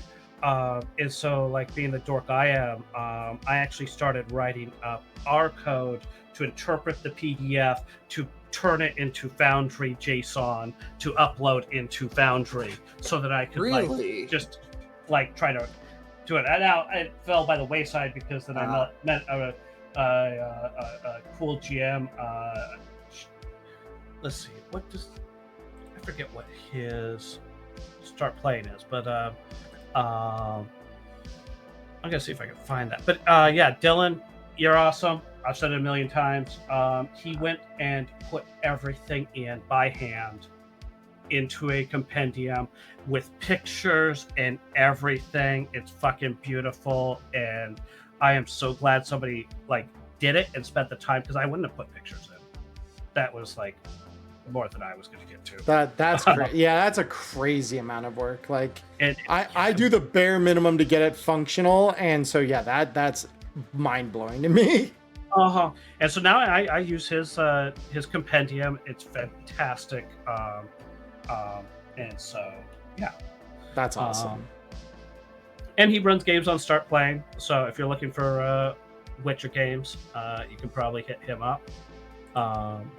In fact,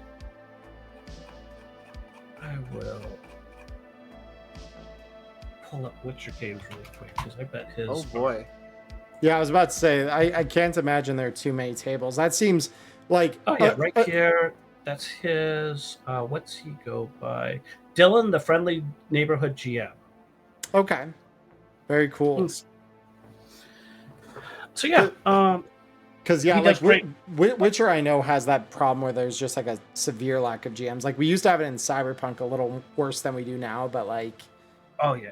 There's a dearth of GMs for that system in particular, just because of how much weightier it is.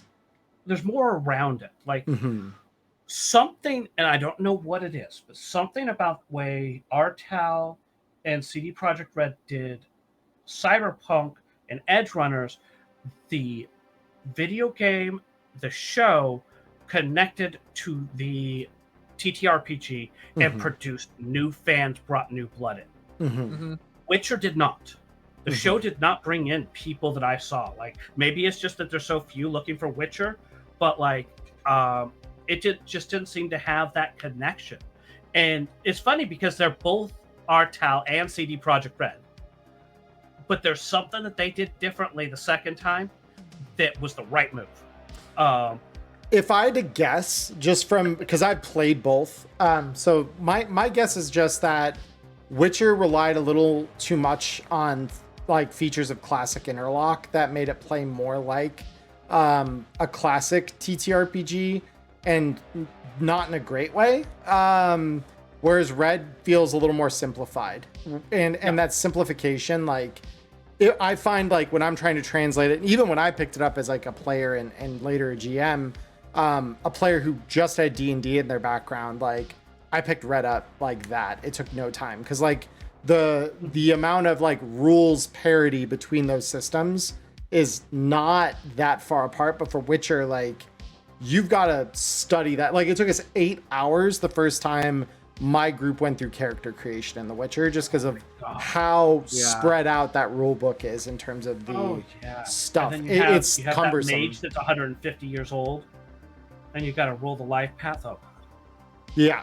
So like, I'm thinking that probably has more to do with it. Is just that it's like you hit that wall and you're like, how do I overcome the wall? Maybe so. I mean, it's crunchy as fuck. It is. And I think like if they were to do a new version of Witcher that simplified things in the way Red did, probably that would be for the better. Like that would, I think you'd see some positive uptick. So yeah, it would be a difficult balancing act, because some of the key elements that make it interesting also make it crunchier, like the different options to avoid attacks. Right, and you have different skills that you could use, which come with different possible benefits or drawbacks to them, and that sort of thing. Sure. The ability to use line of sight and stuff against your enemies, you know. Like my Witcher has 9 movements, so that reposition can get them around the other side of an enemy sometimes, and set them up to go for an attack in the back or something, you know, or they can, you know, it's there's a lot more tactical ability, but that also drives so much of the crunch that it's the painful. Combat becomes so cumbersome, which this is what I've always said about the Witcher TTRPG in general, is like the role play in the world are incredible. Like some of the best role play I've had in any system has been in the Witcher TRPG. The combat slows things to a crawl though, when you're dealing with people like me who are just like inexperienced and we're not sure how to resolve things, because we spend half the combat just looking up like, is this how it's supposed to work? And that's so hard. The first couple of combats were so painful. And I'm still not quite, like, I'm not smooth like I want to be with them. Like, you know, like Red, right? They have enough things you have to stop and like, where did you hit? All right. Is you know, is it a critical based on the roll? Like, is it critical? Is the silver? Are they, you know, like so much shit. Does it have an effect? What effects did you get? Who knows? I feel like there's got to be a way to simplify at least some of that in the way that Red did. For like, that's why I've been calling Red's version of Interlock like Interlock 2.0, where it's like you just end up with this much smoother resolution. It feels snappy, and you're like, okay, cool.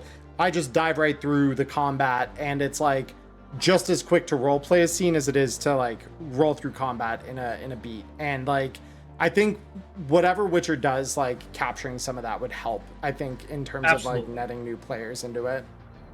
Absolutely. And I'm sure there is a way to include some of the extra components of combat that Witcher features into Red. Yeah. That, you know, maybe it wouldn't make sense for the Cyberpunk setting, but it sure would make sense for the Witcher setting. Yeah, well, and I think like there are other fantasy TRPGs, and this is gonna kind of pull us into the next question we have for Yep. you. But like I play, I don't know if you've ever played Dragonbane, Tracy, but No, I haven't. so okay. So Dragonbane's parry system and the way that it kind of handles some of those extra features in combat that actually kind of line up pretty nicely with some of the opportunities you have in Witcher's combat system.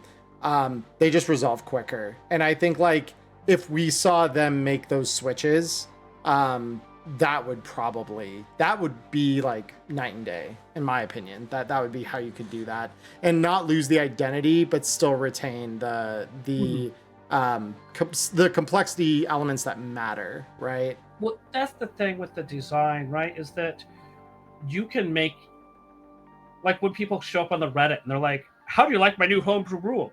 And the first question is, "Well, what is it solving? What is it for?" Like, right? What's the reason for this rule? And that'll tell us how we're evaluating it. Right. Because every rule in the system, every rule you making a system has an influence on kind of the feel and what you're going for. They should have a purpose. And the rules you don't make are just as important, right? Cyborg's a great example of the rules you don't make. Yeah. Like, they're just like, you have a micro torch cutter, D4 uses. Okay, what can you cut? I don't know. Let's see what the player goes for. Yeah. Right? Well, I don't know. Like that's literally half of the Borg system. I mean, even half the rule book is labeled as optional rules, even though they're like, well, these are great rules. Like they call them glitches in Cyborg, omens in Morkborg, but same difference.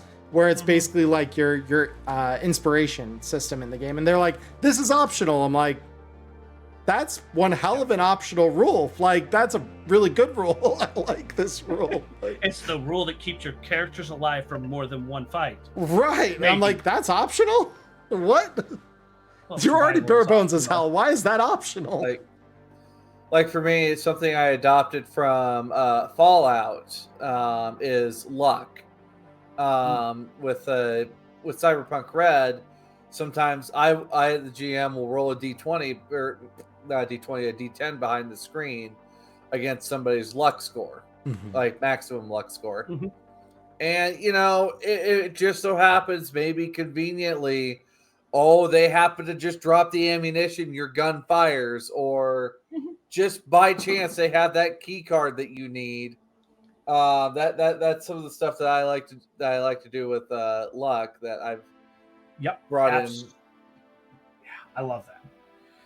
I do that with people. Like I do the same luck check thing when people ask if something's present that is totally reasonable to be there, but also reasonable to not be there, and like it's ill-defined. So I'm just like, all right, is there a skylight in this warehouse? Give me a luck check. You asked.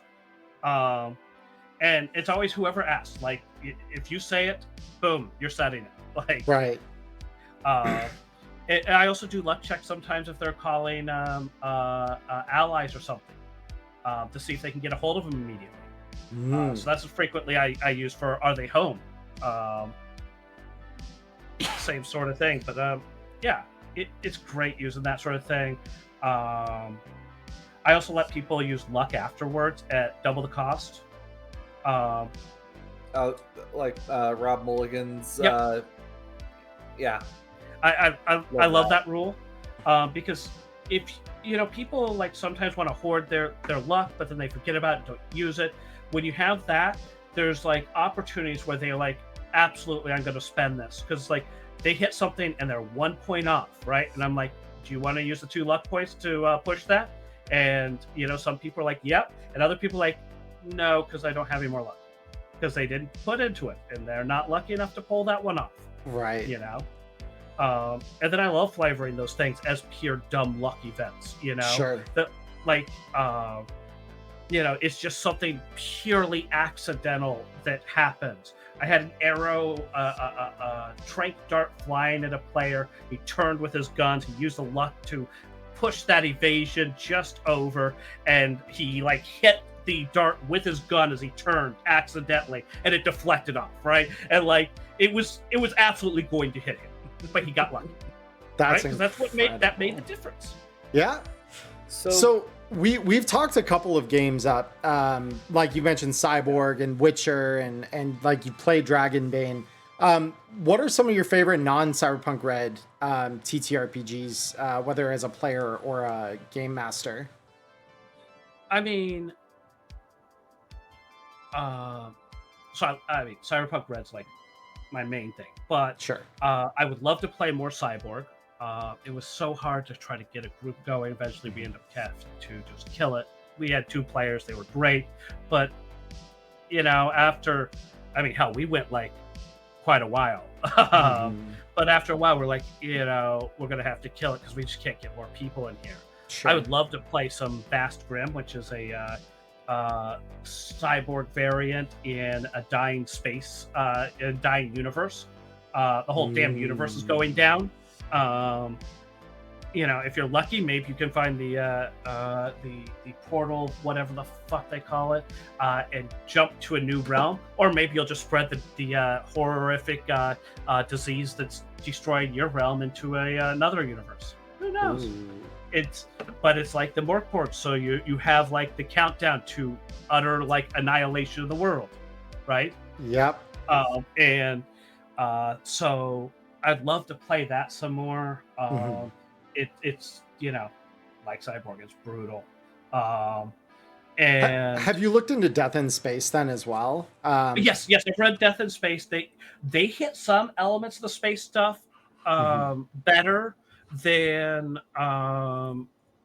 Vast Grim, but I kind of like the Vast Grim feel. There's like these worms that infect people, and people get like infected, but they don't always know they're infected. But like once you get infected, like 99% of the time, you're just gonna simply like end up dead. Well, becoming one of them.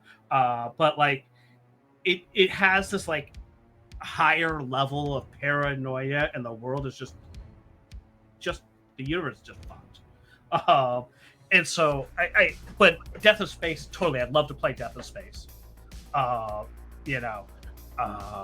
then what else? I mean, I was gonna run Call of Cthulhu. I have wanted to play Call of Cthulhu for like 20-30 years, and I've had copies of it. I just never could get anybody to play, and I had bought new shit at Gen Con last year.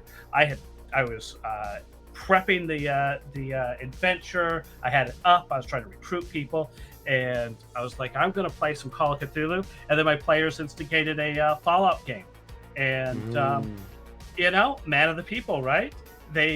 Somebody was like, hey, do you do Fallout? I want to play a Fallout game. I had other people jump on it. And before we know it was like, okay, now we have a Fallout game in that time slot. So, yeah, I'd love to do some Call of Cthulhu or Delta Green. I've heard great things about. There's a lot of shit that you could play. But those are a few of the ones that I've been kind of itching to play. I've also been itching to play a gutter punk cyberpunk one. Start everybody with either without a roll or roll rank 1. And basically you don't have enough money to buy your kibble, sort of starting.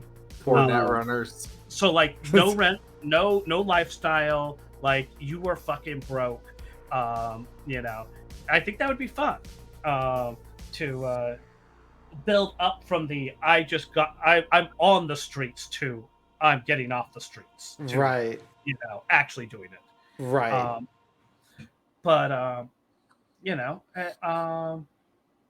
a lot of good stuff. I've also found as a pro GM that on top of the reusing stuff, which is critical for your time, too many systems is a lot of work.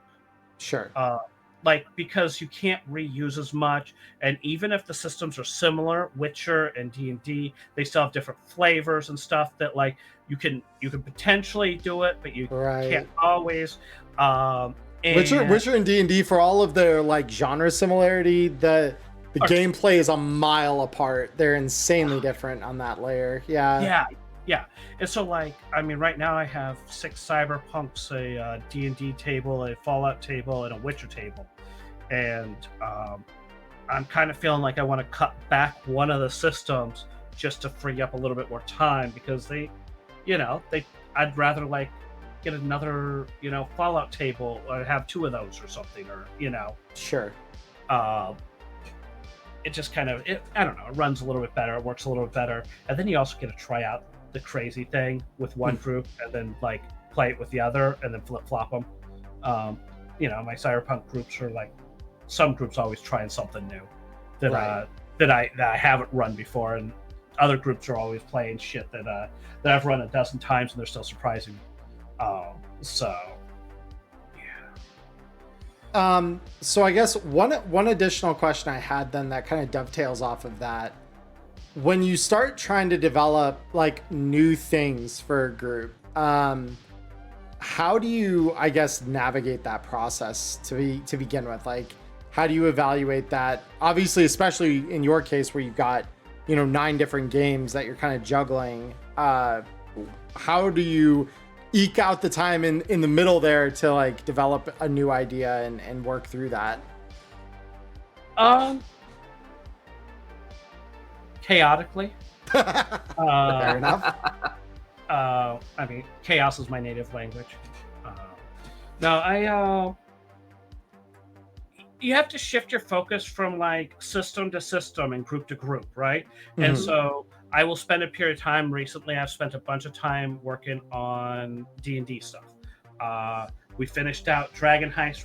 We were like 4 rooms into the Dungeon of the Mad Mage, and I'm prepping out a couple of levels of that, and then I'm going to just let it sit, because it's going to take him a bit to get through there, especially with as paranoid as they are, which is very good, because that means they might live.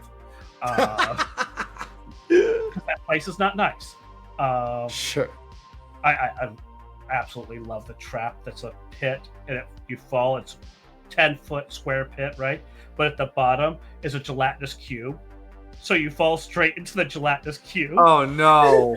I saw that. That's vile. Beautiful. I'd rather the spikes. Holy shit! I just saw that. I was like, oh, after my heart here, Yeah.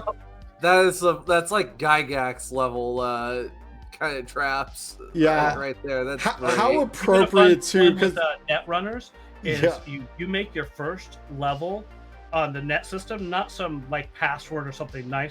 You make it a giant and a kraken. The giant will knock your ass out of the system, and the kraken will hold you so you can't go down. And I've had players, they step in the system, the giant wins the speed check, bop on the head, and you're out. Goodbye. This, kids, is why we invest in Crash Barrier really early on. That's when you're feeling mean. Yeah. Or when they're trying to break into shit that people really like want to make secure. But no, finding time to do stuff, I have to switch from game to game. I have to kind of like work on one idea, develop it out. Sometimes it's based on like what's due next, right? There's always a deadline, there's a game coming up, Right. And sometimes it's also based on random impulsive whims or over promising. I mean, I was playing I Know You're a Twit, and they're in there trying to get UR. Bad guys come rushing in underground. They seal off the tunnel coming from one direction, so they can't come in there. But an exec's team member was on the other side. She got captured. I expected the exec just write him off. No, the exec self-funded a rescue operation, paid the other players to engage in a rescue, and was like, I'm going to do this. And so I'm like, all right, well then I'm going to make this. And then I ended up making this fucking ridiculous chunk of the hot zone. And I spent way too much time on it. It has like 3 compounds that are connected by underground tunnels and all sorts of great shit. Yeah, that I scrambled to get that together, because I'm like, oh shit, I just told him I was going to do this, and Yeah. now I got to do it. Well, and then you're like, and then there's the chaos element where you're like, okay, I'm going to do this, but I can't do this like a normal amount. I have to do this the extra amount, because that's just that's just what's going to happen. Like anything less than that would be disappointing. Well, Yeah. the chaos of like just sometimes inspiration hits you, and you're just like, Sure. I am doing this now. Yeah. Like this is the thing to do right now. And it might be a mission, or it might be me sitting there going, building one of my players' apartments. Because I'll pull together apartments and I'll like leave little details for them to find, or things to like weird them out. I left a part of a CPR mannequin sticking out from underneath some clothes in one of the players' apartments. They're med tech. So they're like, wait, what the fuck is that? And then they like, and I make it so that like I give it all so that like players could move those pieces that are like would be their stuff in their apartment. Yeah. And so they move it, they pull. Oh, all right. I was like about to ask you why there was a body in here. But yeah, I like to do things that's like no, like Viper would totally put a first aid kit on top of the fridge. I mean, because Red's gonna come back bloody. It's just a fact, so do it. And I just drop in these little like things so that they can enjoy it. Sure. And yeah, a lot of that just comes to chaos of what inspiration hits me, or what I get focused on, or just the rotation of going from thing to thing and whatnot. Although I've also learned, and you guys probably have, is that like you have to be a little bit slow on investing into players, right? Sure. Like you don't want to go too far, like before they're past like maybe session 4 or 5 or something, because you lose a lot of people in those first like 4 sessions. Sure. And totally reasonably, right? Like people come in, it's not their style, they aren't digging this, the time's not quite working or whatever. And so I've learned that like, I love it when players are real enthusiastic, they want to create a backstory and everything, but I have to like pause my extra investment in them until I've determined they're going to stick around and they're going to show up on time. And well, you don't have to show up on time for me to make you shit, but it's definitely a plus. Right. Well, because then you see, as I think like the GM, because I think we all have a certain sense of this.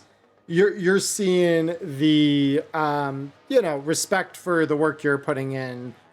You're getting that response back from your players as a sort of acknowledgement of that. I feel right. Like yeah, exactly. One of my table rules I know is like, look, if you're gonna ask for me to give you something, in a game, just understand that like there's a right and a wrong way to do that, and there are certain things that I expect from you if you're gonna regularly be asking for favors and stuff like that. I'm more inclined to do that if you're treating me with respect. Like that's always my big thing. It's like treat me with respect and I'll do the same back. It's mutual, right? And respecting people's time is a big thing, right? And so I cue on that when players are respectful of time, and that definitely is a big important thing. But yeah, I like to invest in my players. I mean, when I started this whole thing, like many people, before ever touching a pro game, had conceptions of how they might be, right? Right. They weren't totally right, but when I started this whole thing, I was like thinking to myself, I would rather play with friends than just randos. So why don't we make these players my friends? Like, and there's a little bit, you have to hold that like professional line to a degree, but like they're still kind of friends. They're there's a weird relationship there. It's like having regulars player, but what? Yeah, it's like having regulars at like a bar. It's having like regular customers. You'll get to know who they are pretty well. Get on a pretty friendly, professional relationship with them. Yeah. So I you agree. Get comfortably know how they operate and whatever, and you have fun. It's great. But right. Like I try to be friendly and welcome everybody in, and I even have some of my IRL friends like in some of my games. They wanted to support me, and I'm like, yeah, that's awesome. Yeah. And yeah, so I mean, but you have to kind of guard your time a little bit because people will eat it up if you let them. Yeah. But yeah. I do think though, we're coming up on time, but Tracy, do you have any last things for the audience? Anything from Overeducated Games that we need to know that's coming up? Feel free to plug, what you're doing over there on here for. I mean, I'm running a bunch of games. If you want in on some Fallout on Sunday nights, hit me up. If you want some Witcher on Fridays, hit me up.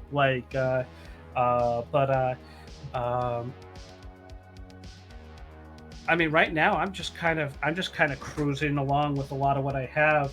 I'm wanting to do some 2077 shit soon, like a lot of people. Very excited for that. Today has been a very exciting day for them. We haven't even touched on that in this interview. So.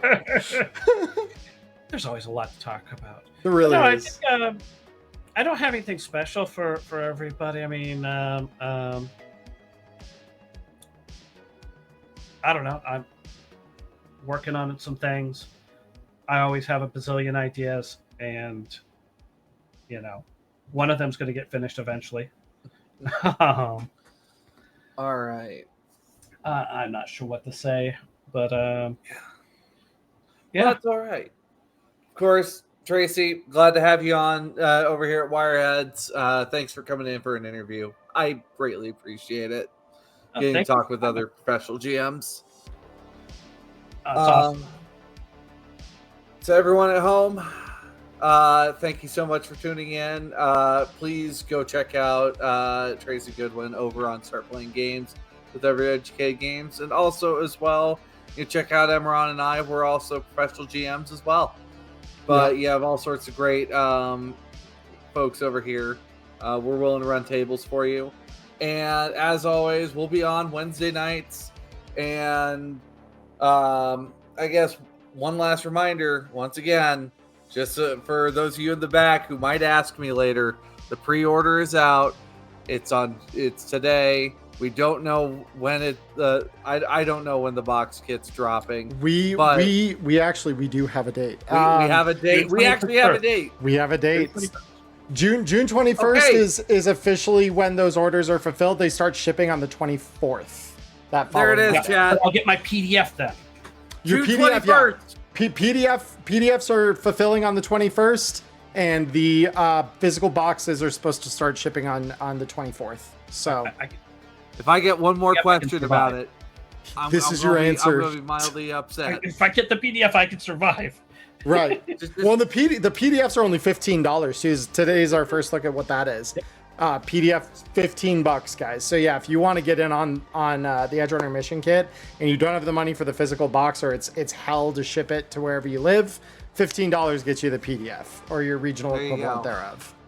There's your answer. Stop asking me. There, June 21st. And of course, tune in every Wednesday night for Wireheads. And we also have, who else do we have coming down the pipe for interviews as well? Well, the next one after Tracy here is going to be Cody Ponsmith, actually. Yep. We're going to get to talk with Cody about Shadow Scar, which I'm extremely excited for that interview. Which of course, the easy mode kit drops on the 22nd. Free RPG day. Holy moly. It's coming up. Busy month for June is insane. Like, yeah, they're going off right now. That's where I'm like, Artal is eating good in the month of June 2024. Holy crap. Yeah, I'm excited. There's a lot of really cool stuff coming down the pipe, and we will be covering probably all of it in some way, shape, or form. Either here on the podcast or on our individual channels. I know I have a lot to say about Shadow Scar that I can't say until Free RPG Day, but I have a lot to say about that game, and it's almost all just very positive. I'm extremely excited for that game's release. And then, of course, we'll also have Thomas Herenstam from Free League Publishing coming on here soon to talk about Blade Runner, as well as Replicant Rebellion's Kickstarter is up and going as well. Yeah. So, of course, go check all that good stuff out. The Dark Future is calling. Stay safe out there, everybody. And, of course, I'm Diamond Dust. And I'm Emmerron. And thank you. Stink Ball. Hey. And once again, Thanks for coming out to Wireheads, and we will talk to you soon. Bye-bye now. Peace, Bye-bye. guys.